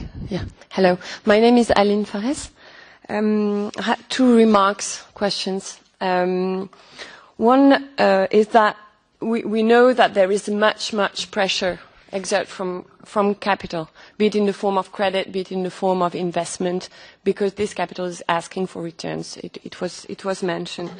Be it in the form of a mortgage, and the people have to work more to get the money, to pay back the loan, etc. Be it in the form of public debt, and then you have fiscal policy being influenced by the payment of the debt, be it in the form of the PPPs and all that comes along, etc., etc. And this is clearly, and we see it everywhere, in contradiction with the common good. It's in contradiction with any kind and any form of post-growth model to be implemented. And if you want to decrease this pressure of capital on the current economic and social model, to change it, you will need less financial markets. You will need less debt. And this means that you will need less capital also. So the question is, who will bear the losses? And I would like to hear your take on that, because Georges said that there is too much. There is not necessarily too much money, but it's a problem of misallocation. I agree with the misallocation, but I also think that there is too much money, and that this too much money is exerting too much pressure on our economy and our social model. And the second thing will be short. In the proposed model and proposed policy, there is the issue of the public investment bank. There is also the stakeholder bank. I would like to add that there were a lot of banks that were bailed out in Europe and elsewhere during the financial crisis. There will probably be other banks that will be bailed out at some point, because we are under the promise of a next financial crisis, and the same will occur because nothing has been solved, and the basic functioning of the financial system remains with the same risks. So there are several movements around Europe to reclaim these banks, keep them public, put them under public control, etc., etc. And here I think there is really something to be thought of, not only today to support these movements and really favour the return to some form of public banking following the bailout of the banks in 2008, 2011, but also think ahead for when the next crisis comes. What will we do with the failing banks? Thank you. Great, thank you. Really interesting range of questions. So I'm going to ask Josh to mostly cover the VIR and the complementary currencies, because I know he knows a lot about that. I'll ask Fran to make sure you cover the stuff about whether the euro is itself a threat to sustainability. And Thorsten, if you could cover the last point, but all feel free to have a free-for-all on anything as well. Thanks. Hi, Katerina. That's a nice question on the VIR, which I've studied actually quite some time ago, but I can just about remember what I learnt. It's a very successful, one of the most successful regional local currencies in the world. It's been around since the 1930s. It was set up during the Great Depression to enable small businesses to continue to trade. It's essentially a bookkeeping system that only small businesses can engage in, and a line of credit is provided to them by the VIR bank, and they use those credit tokens, which I think is backed essentially against the one-to-one with the Swiss national currency. Is that right? But the supply of that credit is determined by the bank, which is a cooperatively owned bank in Switzerland, which, by the way, also has a very strong cooperative banking sector, more generally using Swiss national currency. So the academic research suggests the VIR has been a very useful counter-cyclical tool. So essentially, when there's been downturns in the economy, the VIR bank increases the credit, or at least maintains the supply of credit to members of the cooperative, and that has enabled them to survive, and many small businesses have benefited from it.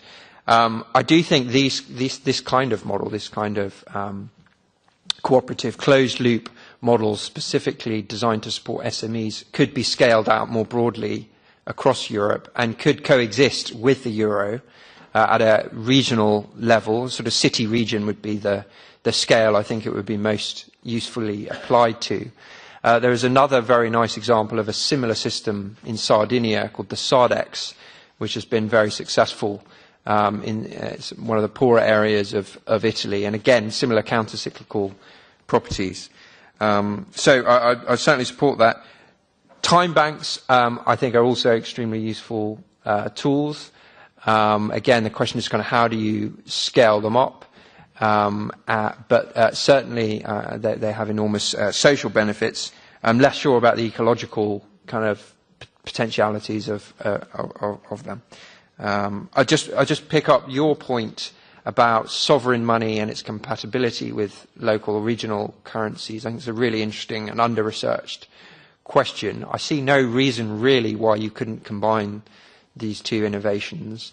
Essentially, what you would have to figure out is what the relationship would be between the sovereign money unit of account and the regional currencies. But I would support Jane Jacobs' model of having regional currencies that are allowed to appreciate or depreciate versus each other and the national currency according to how well that region of the economy is doing. So if London is doing much better than another region in the UK, its regional currency will appreciate, and that will create import substitution effects in the poorer region.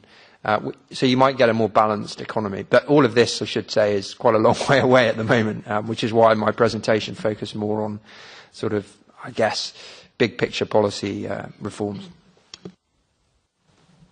Great, thanks. So, I guess I was just thinking all those questions, how generally I don't try and attack things square on in terms of what's like technically feasible, but in terms of how change happens and thinking about that. And I've been in the environmental movement for a long time, and I feel like we can often get talking to people that have the same ideas as us, but it's so much harder to get the bigger change. I've been thinking and talking about GDP as being a problem for like over 10 years, and it feels like we're still a long way away from most people thinking it's a problem. And so I agree, just on the first question, I think like I totally agree with the idea of like an ecology of money in different systems and time banking and whatever else. But I do think sometimes they are trying to fill gaps that wouldn't necessarily be there if we also worked more on how do we shift the whole paradigm, basically. And so I just wanted to pick up on your point around care and needing, future generations needing more care work, and how so much of care work is unpaid and unquantified in terms of our GDP, and unmeasurable and unmeasured. And so I think, there's a whole load of reasons that we do need to shift off GDP growth that could also intersect with some of the ideas for different monetary systems. So just wanted to pick up on that. And then on your question, so I've also, gone to and fro around, can the euro be reformed into like a positive monetary system? Should monetary activists just forget it and focus on alternative currencies? And I think, as always, it's and I think we do need to have a positive outlook around reforming the way the ECB works and the way the euro works. I don't think it's going anywhere anytime soon, and I think there's a lot of work can be done, and there is increasingly political will that wants to think about how the institution itself runs and how it could be made a lot more democratic. In terms of like the specific reform proposals, I think you could have. There's no reason why you couldn't have a sovereign money system in the eurozone, but obviously one of the big barriers to that is the relationship between the ECB, governments and national central banks, and how that would work. And obviously we did a lot of campaigning as soon as the ECB decided to do QE back in 2015. We've campaigned for QE for people. So how all of that money, all of that trillions of euros could have been just directed into national budgets, or even just distributed to people as a citizen's dividend. And we look, how could that be done in terms of working with national governments isn't a straightforward question, but it's one that should be asked. And I think one of the most interesting or exciting areas at the moment is the conversation on digital cash. So this is central banks issuing their own money, and you could look at that as a sovereign money in itself. We come from a point of it shouldn't be interest bearing. It should literally be like a means of payment, and potentially at the same time as introducing a digital version of cash that all citizens can use and can store 100% safely at the central bank. We could look at a public payment system that actually takes the market and takes all of the private interests out of a public payment system, and think of that as similar to the electricity, to the water, as public utilities. So I do think that that's a really exciting area, and where you can think about doing it at a eurozone level. There's a few proposals already out there for a digital cash version of the euro, but also doing it at national level as well. So I think that is, but I don't, I think with all of these ideas, it's usually not that anything's impossible. It's just, for me, it's on how do we think about the politics and the practicalities of shifting institutions. And then just quickly on Aline's point, I totally agree that capital markets, financial sector is so big, and we need to reduce the size of that. And who's going to pay the cost? I think, maybe I'm a bit of a radical, but it should be obviously the 1%. And we know that I said at the beginning, 45% of the world's wealth is owned by 1% of the population. This just shows how dysfunctional it is. So, I think. You're saying wipe that out? Yeah.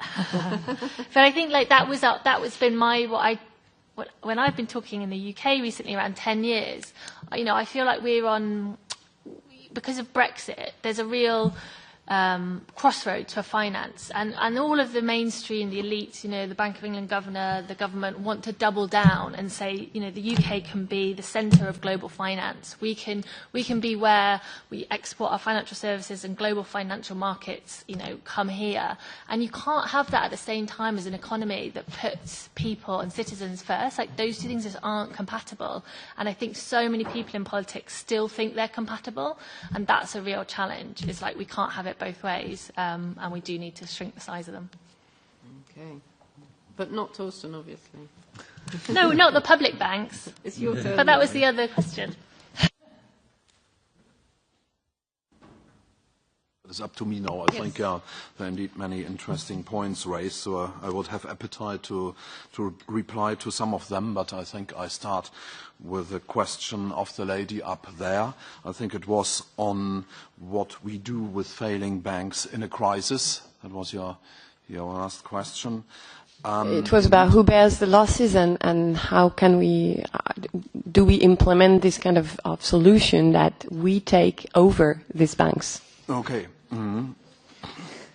It's even finer than that, yeah. Of course, it's a very important, very relevant point, but I'm sure we made progress there because there are indeed new rules in place at European level how to deal with failing banks in a crisis. So we sometimes complain a bit about the manifold regulation, but this is really a good one, the directive on banking rescue and resolution. And so if we use this properly and follow this directive, then the taxpayer and the consumer will be protected. There's a whole cascade what you can do.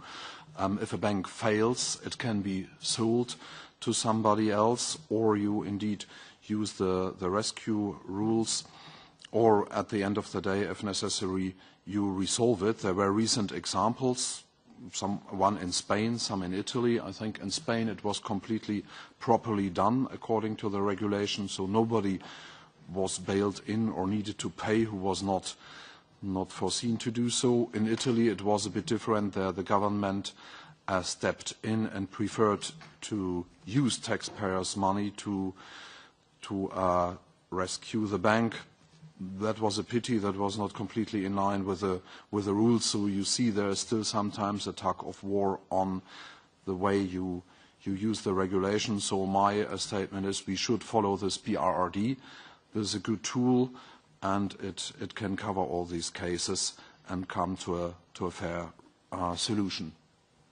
The first, that's not all. Yeah? You had some more points in this. I wanted to add that in Spain, there was a bank that was sold for €1 to a private bank, Santander, already one of the largest banks in the world, whereas in Italy, the bank was paid several billions by the Italian state. Yeah. Why not reverting the situation? And that's exactly what I'm proposing. And this is not what is made possible by existing European rules. And just to mention one thing, there is a resolution fund indeed that is being put in place by the European institutions. I think it's funded 55 billion euros, sorry. But just compare it with the largest European banks. There are 2,000 billion balance sheet in size. So 55 billion is nothing in case of a large crisis. And the problem is that all these solutions and institutional and regulatory solutions have not solved the fundamental issues that large banks, they are not able to sustain crisis on their own feet because they are not capitalized enough and they are too much exposed to the financial market. About 1/2 and up to 2/3 of their balance sheet is dedicated to financial markets, so they are very vulnerable to shocks. And this huge size of the financial markets connect them together, meaning that in case of a shock, it all goes like domino effect to the whole system. It's exactly the same thing as was the case in 2007, 2008. So we are stuck in this, and this is why I'm saying that unless we seriously consider taking over the bank for the next crisis, we will stuck again and again and again with the same problem. We have a lively discussion. Yeah, well, I'll just jump in quickly to say I totally agree with you that the steps weren't taken to address the main issues in the financial crisis, which was too big to fail and too interconnected. We fought very hard for that as Greens, but probably the people that a lot of you voted for opposed us doing that. And my conclusion from that is people don't understand enough about what happens here, and journalists don't report what happens here. We were constantly trying to get attention on the fact that there was backsliding. There's backsliding going on now. So as somebody who works here trying to resolve exactly this was kind of last week's job because we did Lehman's too big to fail. We kind of moved on to post-growth this week, but I completely take what you're saying. I think you're right. I agree that the BRRD was a useful contribution, but then what did we see immediately? National government just ignored that. I mean, in the British context, I know that NEF, probably when Josh was working there, and certainly the Green Party, proposed that we should hang on to RBS rather than sell it back at a loss. But I think RBS is not the bank you would choose to have if you wanted a large public bank, really, just because of the messiness that they've got into through their crazy global banking activities. But anyway, I'm kind of with you in principle. And can I just say to everybody that please follow more closely what's going on here, because I'm often battling away 50 MEPs out of 750. I can only use that much power, and I can only use it effectively if you create an outcry at the right time. So we have definitely financial lobbying institutions in the room who did that, you know, helpful ones. Obviously, most of the lobby's not helpful, but, you know, people like Positive Money come in at the right time and do that. But please, if you're really concerned about issues like that, help me to do the right thing at the right time by building up public pressure and sharing the word about what's going on. Right, thank you. So I'm going to go around for some more questions now. Have we got 3 more issues people would like to raise? Okay, at the back there. Yeah. Hello. There has been the issue raised of being able to pay back debt or not, like with interest. To me, it would be useful to distinguish between a degrowth transition, during which the tax base would shrink, the economy would shrink up to down to a sustainable level. And then it's a stationary economy, steady state economy, right? And the two phases are not the same regarding to debt and interest to me. The first phase, the transition, is an exceptional moment. And if after that transition the tax base is too low to pay back huge debts that are currently accumulated, then either we cancel debts, but this is very, very tricky or unaccepted in population and so on, or we find exceptional means to pay back these debts, especially for public debt. Like, in theory, there is no problem with high public debt, but if we really want to pay some of it back, to not be at 400% ratio, because the GDP will be lower afterwards, then we have to seize some, like, to have some strong fiscal policy and seize some assets from the top, the richest. To me, that's the only way to pay back this debt. And in fact, it's just a game of fools, like, because who owns the majority of the debt is the rich, because their assets is the public debt. So instead of saying, oh, the public doesn't pay you back anymore, and then they are going to be crazy and say the public stole us, then you just take exceptionally, because there are strong reasons for that, take their 1% money, and then pay back to them. And it's a way of cutting down the debt. So that's for the transition. I wonder what you think of this. And then after that, for the steady state economy, we have to be aware that the budget should be balanced. And like for now, I'm against the deficit rule and so on, of course. But then for a long-term perspective of no growth, then the public deficit has to be zero. And then the fiscal policy has to be accordingly. So this is for public debt. We could have another discussion with private debt, which is really important as well. But I'm wondering if you would somehow agree with the fact that, as with seizing some banks when there's a huge problem, exceptional time, exceptional measures, you would agree with this idea of seizing some assets? Or is it like taboo completely? Thank you. Okay, I'm kind of hoping to redress the gender balance a little bit, so let's have a lady at the back there, and then green cardigan, are you? Yeah, we'll have those two, and then we'll come back to the panel. My name is Anitra Nelson. I'm from RMIT University.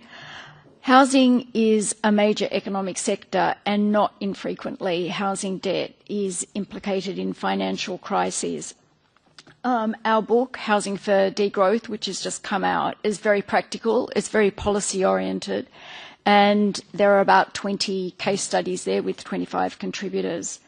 Now, housing for degrowth includes tiny houses, micro-apartments, self-building, shared eco-collaborative housing, such as co-housing, occupying otherwise empty buildings, renovating culturally rich housing, such as preserving historic buildings.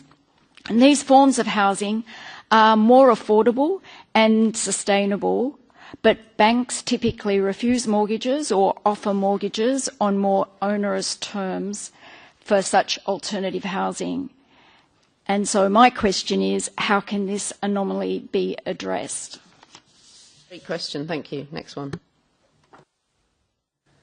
I'd like to get back to the question that was posed through the application, and ask why you think innovation depends on growth, because these are exactly the kind of paradigm presumptions that we're trying to get rid of in our degrowth research fields. Sorry, I'm Alexandra Kovesh from the Corvinus University of Budapest.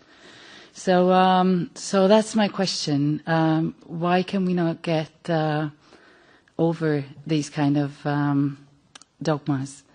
And the other one is the question of offshore problems. Why do you think we cannot at least address this problem somehow? Thank you. Thank you. Let's come back the other way. Sorry, Thorsten, are you ready to go? Yes, I'm ready to go. Since I felt addressed by the point of innovation and growth, if I may go this way, so I would answer to you. Indeed, well, I said this at the beginning, so I don't think we should really go for degrowth or for stagnation, because what I mean, my message is that we should understand growth in another way. So I agree that we shouldn't just measure it in terms of GDP or figures or rating. That's really something we should get rid of. I think to this extent we can agree. My understanding of growth is that we should read it in terms of projects that are beneficial for society. So I cannot tell you how much it would be, because I would really disregard figures. And it can be very little, or it can be more, or perhaps in a saldo it can be negative. I wouldn't care, because I think we need further technical evolution and improvement. This is also a term, it is also a kind of growth indeed, because you would further evolve, you would also need further investment to improve your technical processes and so on. But the main message is really disconnected from figures and rating.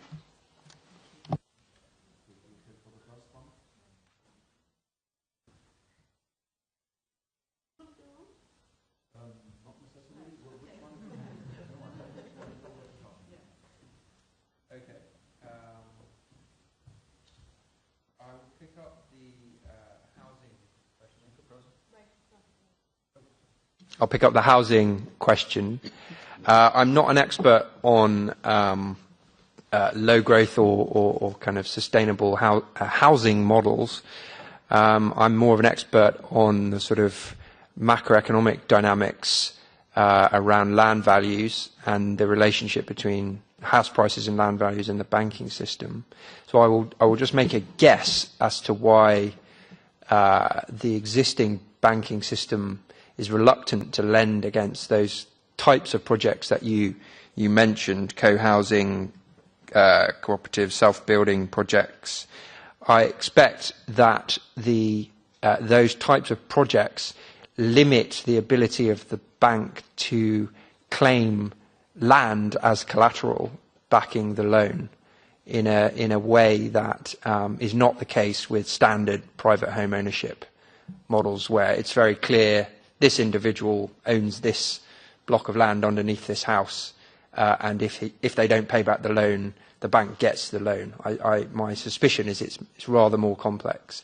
So that for me is not a problem with the housing, the innovative housing proposals. It's a problem with the banking system having a very limited approach to lending. And it speaks to my earlier broader point about how our banking system, this shareholder-owned, homogenous monoculture that we've developed of one kind of bank that is essentially interested in short-term returns and large loans with land as the collateral, is holding back innovation of all kinds, and in particular green innovation. I'll just also pick up the public debt question, which was raised, I think, by a gentleman here. Yeah. I won't sort of pick up your whole question. I think it sort of speaks to Aileen's question earlier around who bears the losses. I think there is certainly a case for, we do need to have a redistribution of wealth. And it's just a case, what's politically the most feasible way of doing that. I would certainly support nationalising as many banks as possible the next time the crisis happens. As I said, in the 1970s, 50% of all banks were essentially publicly owned. But there are other ways, potentially less challenging ways of redistributing wealth. So I would advocate completely reforming fiscal policy and taxation. At the moment, the majority of tax essentially falls on labour and consumption. There is an ecological argument for actually increasing taxes on consumption, of course, particularly when those goods that are being consumed are not environmentally sustainable.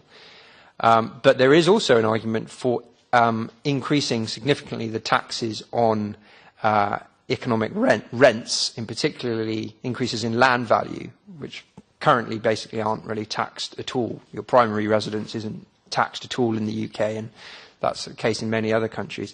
This is another reason why banks lend against property rather than to productive or sustainable sectors of the economy, because houses and property have come to be seen as financial assets because they're not taxed, unlike if you own shares, you'll pay a tax. So I think that would be a way of redistributing wealth. Just on your point about a steady state economy and having a budget, a balanced budget, I don't really follow the argument there. I think in any economy, whether it's dematerialized or not dematerialized, the level of public debt simply reflects where demand in the economy is coming from. If there's a very small public debt, it means the private sector is likely got more debt and is providing more demand in the economy, and vice versa. So we shouldn't be hung up on the size of the public deficit. We can worry a little bit about the debt to GDP ratio, perhaps at the moment, the levels that we have. Certainly, the Eurozone is a different case, of course, but certainly in a country like the UK, we are well below historically problematic levels. So, yeah, that would be finished for me. Thanks. Cool. Just a couple of points.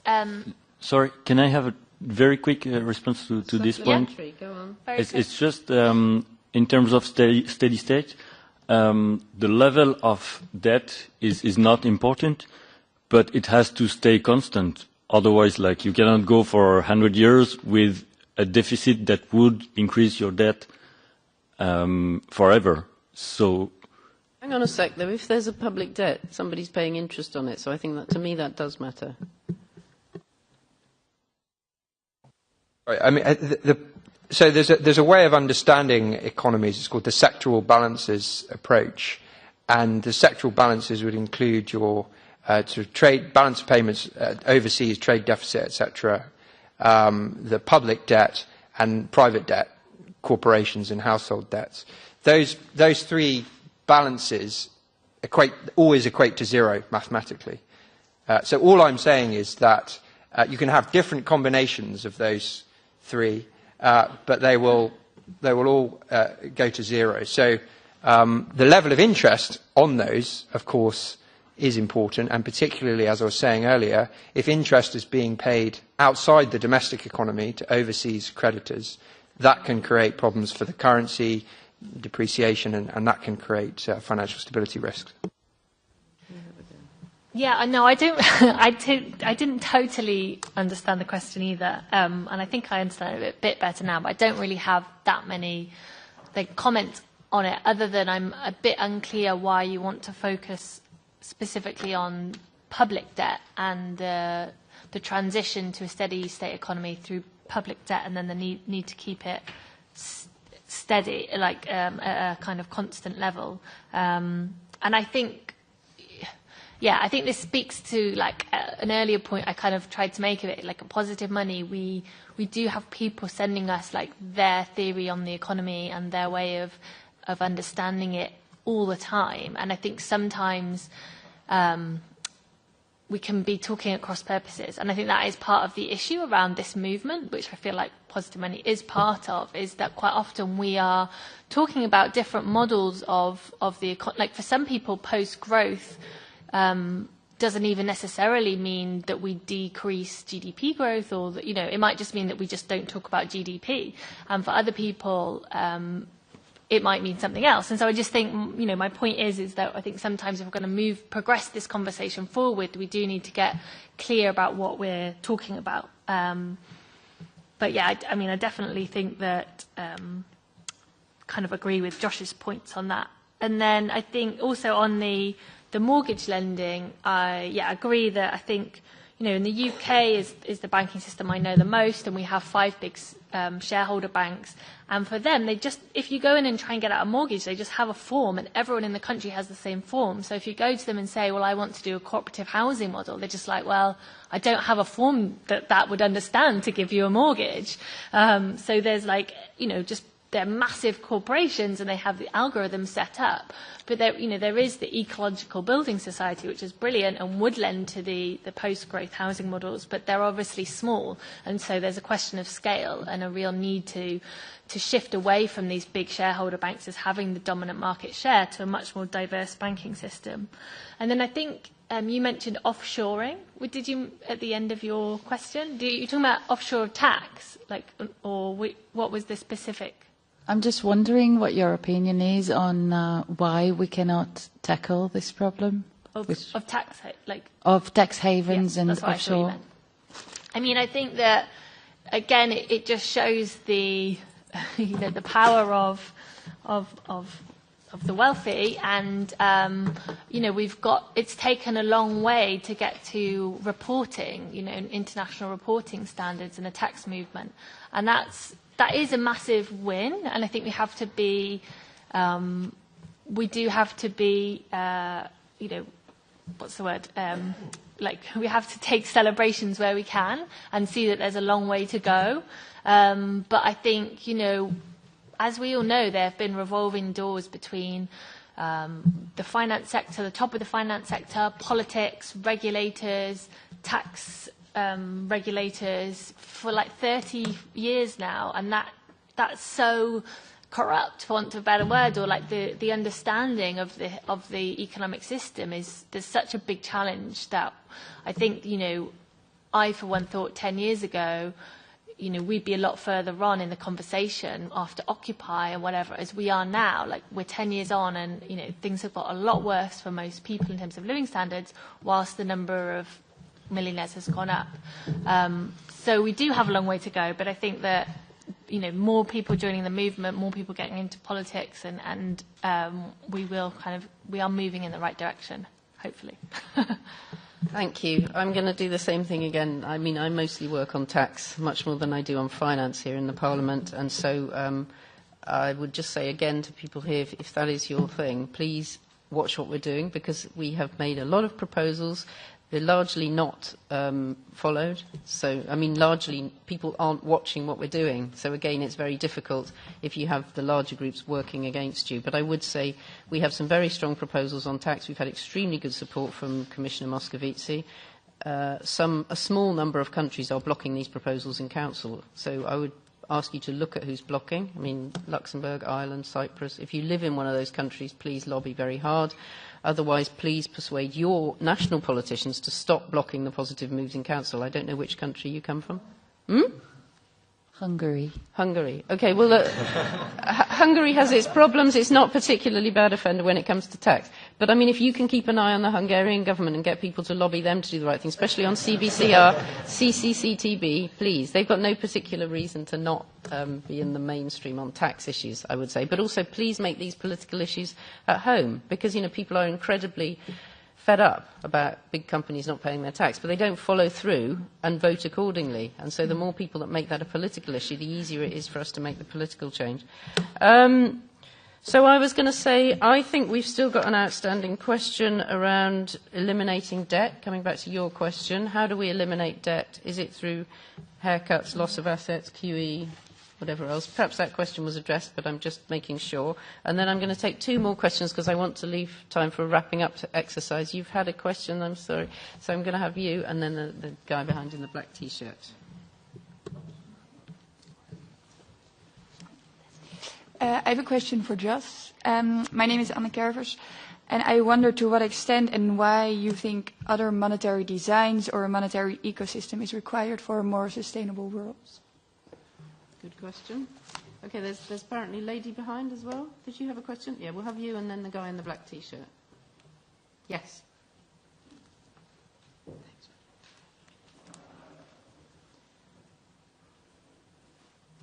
Hi. I was thinking in terms of a lot of the financial market is so much steered by collective expectation, yes?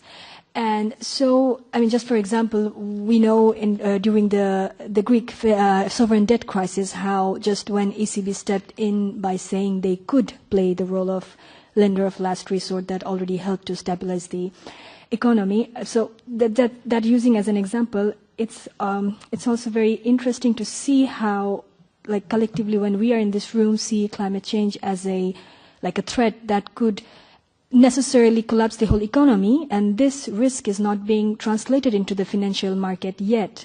So do you think, rather than, of course, there are we have discussed these direct tools, these direct financial tools, but rather than this, the non-direct signaling could also help the market to steer the market expectation to channel investments into more environmental friendly investments, or even start taking into this risk into account, just in a way, or what do you think about it? Just for example, also even we know how when ECB president or like ECB head gives a speech, every word is very carefully determined and planned.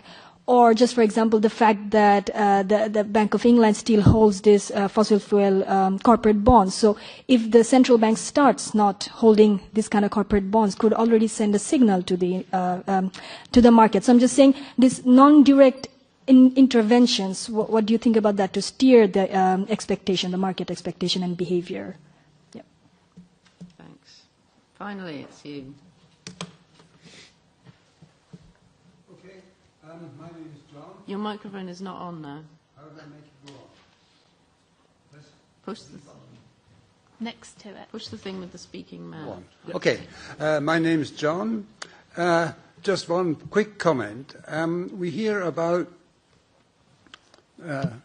mortgage lending and so on, but virtually all lending is against some security. This means that there is a lien on everything: aeroplanes, government buildings, bridges, everything.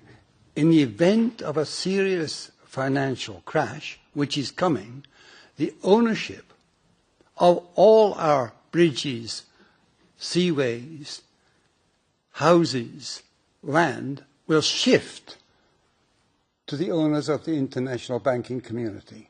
This is just, I really don't understand this saying, statement that 1% of people own 50% of the world or something. The situation is, as far as I can see, very much worse. The other thing is, so far, as I understand, it was clearest in an address to the Budapest Degrowth Conference, simply as a result of the laws of physics in relation to the conservation of energy and the conservation of matter, our way of life cannot persist. It will not persist. If you get energy from anywhere, it doesn't matter where it comes from, it doesn't go away if you use it. And the products of its use are still lying around in space debris, in sea debris, everywhere else to be got rid of. This way of life, as we are now, cannot continue. It not only has to, but will radically collapse. Our current financial system will radically collapse. The question is, what kind of public institutional management system, what kind of financial system will enable us to prepare for and handle this inevitable crash? I can go first. So picking up on that point maybe first, I think, because I mentioned it earlier, I'll mention it again. I think, from a positive money's standpoint, the key around the crash 10 years ago was that, when RBS started looking dodgy or Northern Rock the year before, they were never going to let the bank collapse because it would bring down the payment system, which would bring down the economy overnight. And so separating out the payment system and having that safe and secure, and we think in public ownership, is a really key step forward to allowing the collapse of the world without bringing down everything overnight, and the collapse of the financial sector and big stock market crashes, etc. So, digital cash, where we all hold our kind of money that we want to use in everyday payments safe and secure in a public authority, and we have access to that through a public payment system, is quite an exciting model of moving to a much more resilient payment and money system, which would enable us to see let the financial system self-destruct itself, potentially. So that's quickly on that. I think to the financial stability point, excitingly, an area that me and Josh work in, it is picking up and moving quite fast. The idea that central banks are taking on board that climate change is a risk to financial stability, and therefore they're taking it seriously, and they're trying to get banks to disclose their balance sheets through various task forces, and there's a new network of central banks working together on climate change and risk frameworks. So, that is moving. I think for me, what also needs to catch up with that is then an incoherence with saying, financial stability, climate change is a risk to financial stability, with also then kind of moving us in an economy towards climate change by doing things like buying corporate bond purchases in fossil fuel companies, or even just not acknowledging that the credit allocation isn't going towards, we're not moving towards big enough green markets, big enough money going into the kind of transition. So I definitely think that that's exciting and that's happening. And then the first question, so I just wanted to pick up on that. Why will diverse monetary systems be more sustainable? I think that was your question. Is that right? Yeah. I think that's a really good question. But for me, the most, the thing that we haven't talked about, and I guess it wasn't really on the topic for this session, is the culture shift that needs to come. So, some people in the UK, they just the alternative currencies are just for kind of middle class people with quite a lot of money that want to like do good, and I think that that's really true. But also there's the disrupting factor of what that means for the way people think about consumption and the way people think about how money works, that I think is really important. And I think, we do need to move away, obviously, from a consumer-driven society and economy, and the way to do that isn't straightforward. And I think, the role of cultural change is going to be really crucial in the next few decades as well. Yeah, thanks. Excellent final questions. I'll actually start by trying to answer your question, Molly, about eliminating debt, and other people raised it. So not all debt is equally bad or good. Let's imagine you're a firm. If you make a loan, a bank makes a loan to a firm, that firm invests the money in a new form of green innovation, whether it's how to better insulate a house or electric vehicles or whatever it might be. That initial loan then has a sort of multiplier effect. It enables that the money is used to pay workers. The workers use that money to buy stuff or to go to the cinema, hopefully doing more lower material activities.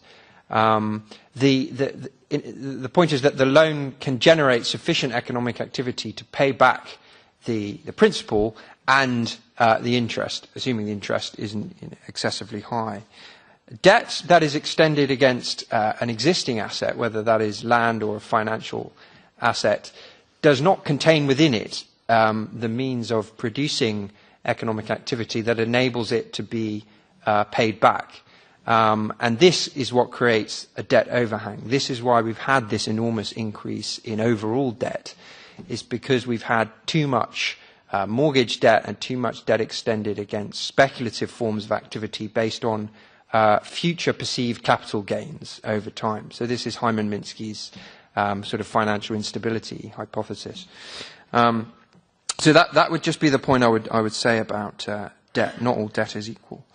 I'll just pick up the point on financial markets and expectations in financial markets and green and the challenge of climate change for financial regulators and central banks. We've been doing some work on this. I mean, as Fran said, the central banks are starting to get very interested in the financial stability risks of stranded assets concept. And to some extent, it is the elephant in the room. We've got to find a way of not digging up all of this fossil fuel, which does lead to huge transition costs. I think the problem at the moment is the narrative and the thinking is very much framed around a market solution still, whereby the main thrust of policy is disclosure. Banks need to disclose their carbon risk more effectively or more transparently. And if they do, investors will automatically be able to better price the risk, and they will adjust their investment activities. Sorry, not just banks, but all forms of institutions, including firms. I don't accept that premise because what it implies is that investors are capable of making having a measurable understanding of the risk that's involved, i.e. that there's a set of probability distribution, and they can make decisions based on that probability. I don't actually think we're dealing with risk in this situation. What we're actually dealing with is fundamental uncertainty. We've got physical risk from climate change, which is very, very unpredictable, as we've seen. But we've also got transition risk, which is dependent on policy.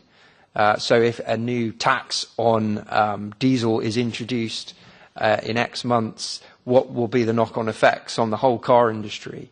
That has very, very complicated and hard to predict financial stability implications. So in that sense, again, I don't think relying on market mechanisms will be sufficient.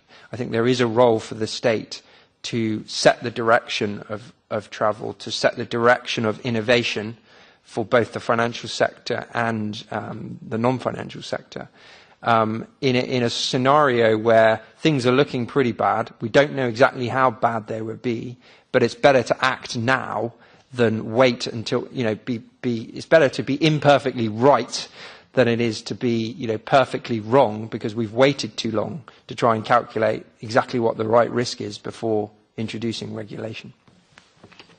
Just quickly add to that, of course, as European policymakers, we are both the regulators, we make the rules and we have the financial stability boards and so on, so we decide what are valuable assets and when financial institutions are solvent and functioning properly, and we also make the laws that determine which assets will become stranded. So, for example, if we say, we no longer accept coal-based assets as valuable assets after 2020, they no longer have value. So I think through a process of legislating to create stranded assets and then eliminating them, actually, we can address a lot of the issues you're talking about. And to me, that's the holy grail of sustainable finance, more than just disclosure and so on, where we are at the moment. Right, Thorsten, last word, and then I've got something for them to do. Yeah, thank you for giving me the opportunity to jump in just with a few additional thoughts. First, to John, indeed, on your point on profit. So I do agree with you, indeed, that we need to move away from the dogma of maximizing profit.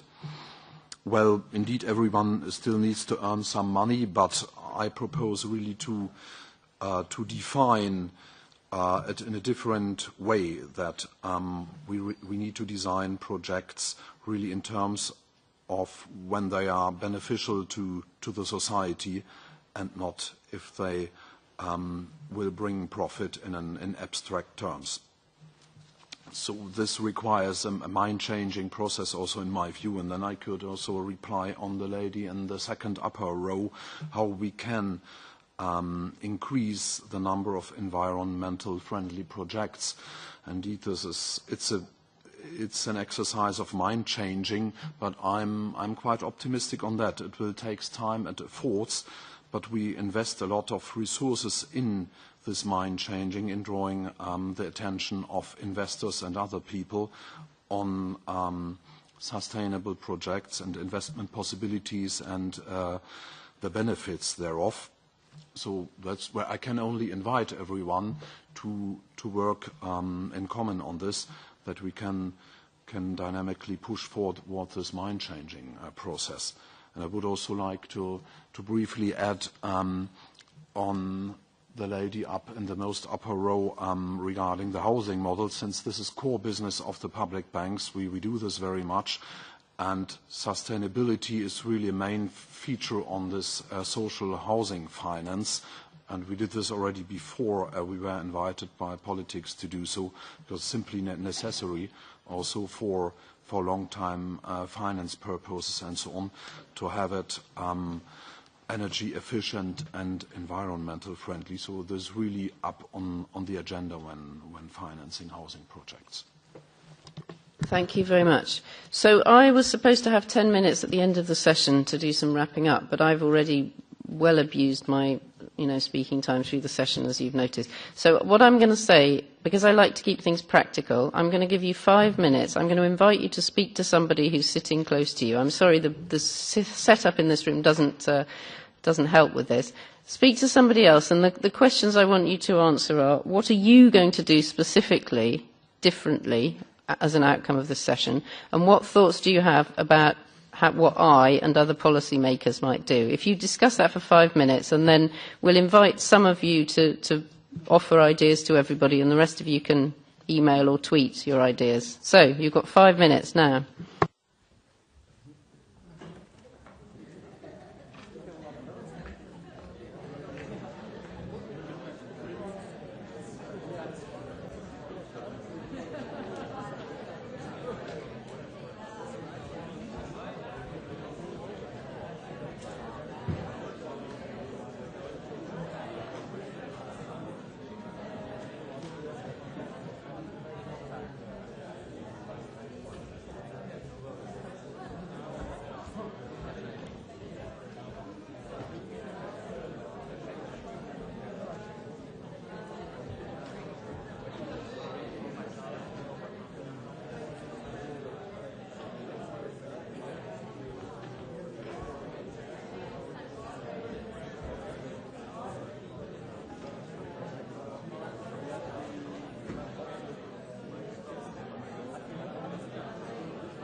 Okay, thank you very much. The risk of asking people to talk to each other is that they rather enjoy it and then they don't stop talking. So, can I have everybody back together, please?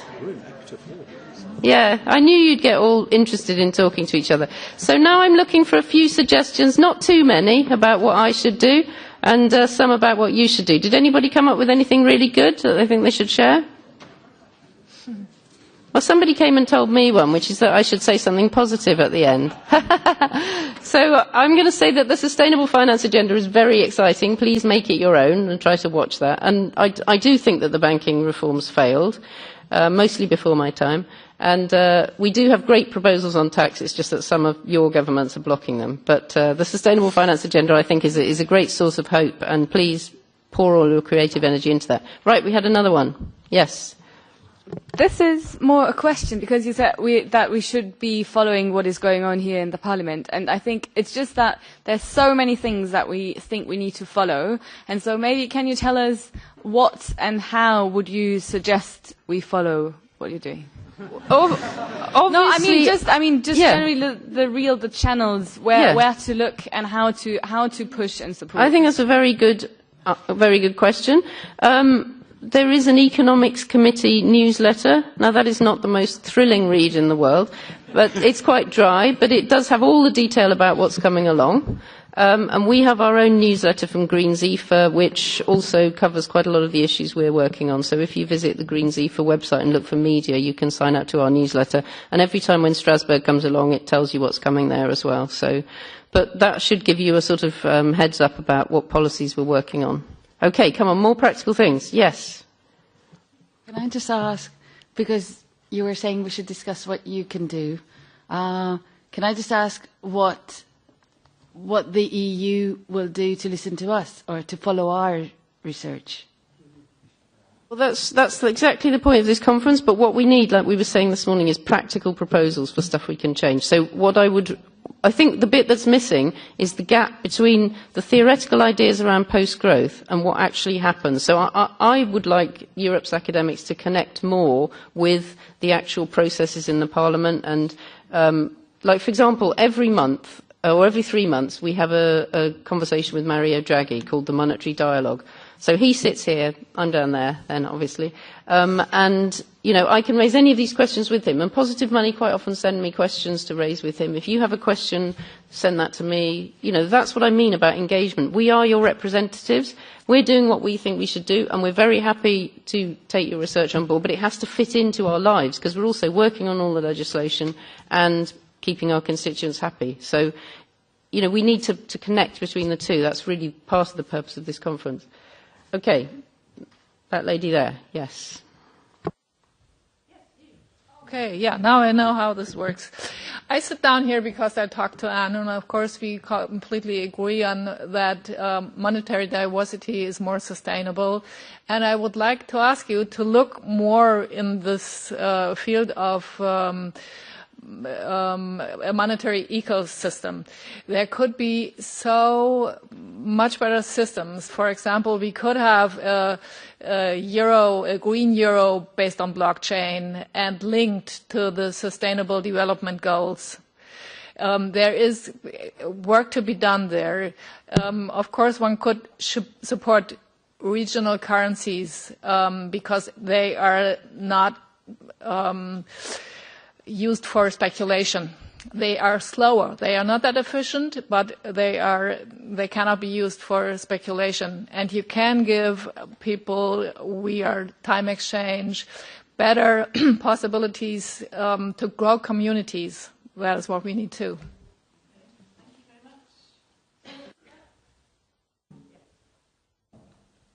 Yeah, I don't really have a precise proposal to make. But I just realized some things going on here. To speak with Bourdieu, there are different logics between you politicians and all the scientists sitting here. I feel like a lot of people aren't really speaking with each other, and the scientists don't really know how to implement new things because they don't really get the logic in the European Parliament, and it's the other way around too. For example, we spoke about the growth and green growth or degrowth. And I don't think that you really got the point there. We are not speaking about making houses more sustainable or, we're just speaking about making them different and smaller. Yeah, in all cases, we're speaking about making a lot of things differently, and I feel like a lot of people don't really have the right proposals that fit in the parliament that you just could give them through. Yeah, thank you. Thank you. I'm certainly going to take that thought away from this conference myself. Right, one last one goes to, okay, both of you have spoken before, so I'll go for both of you and then we'll wrap up. Just a practical proposal also, after some years of participating in the European regulation as a citizen lobby with Finance Watch, there is definitely a lack of means to participate in all the regulatory process, of information, of time, but also of feeling of being legitimate in the whole thing, and feeling that we have a say as a population on these very technical issues that are said too complex for us. And so I think it would be great to have some unconditional funds from the European Union to help different organizations, associations, activist groups, popular organizations, self-organized groups and more institutionalized groups to develop training and information session on how our banking system works, on how money works, to basically, how do you say that, empower people to participate in this debate. But it should be unconditional funding to allow for radical ideas to develop. Thank you. Definitely take that idea forward. Thank you very much. Yes. Yes, I wanted to echo your concerns about the fact that the Greens are issuing so many progressive proposals, but nothing seems to happen because of, the small group that you constitute. So the Greens, I think they're about 6 or 7% in the European Parliament. 8? Oh, great. So if you manage to convince your constituency, 8% of the people, to adopt on a voluntary basis a cryptocurrency which creates monetary money in a sort of a equal and distributed way, and they start using it and exchanging that currency, I guarantee you that Draghi and all of the others will start paying attention. And that's why blockchain and Bitcoin is now on the agenda of everyone. It's because people are starting to use it. So if you encourage enough citizens to start trading in an alternative currency, you will get the leverage necessary to get through all of your reforms for the euro. Now, you may think this is illegal, but don't forget, women couldn't open a bank account just 50 years ago. That was also illegal without the consent of their husbands. So, we have to advance in some way, and sometimes the performative citizenship is the right way forward. Thank you very much. Thank you for your engagement and participation throughout what I think has been a long but very interesting session. And perhaps we could close by just showing our appreciation for the speakers. Thank you very much.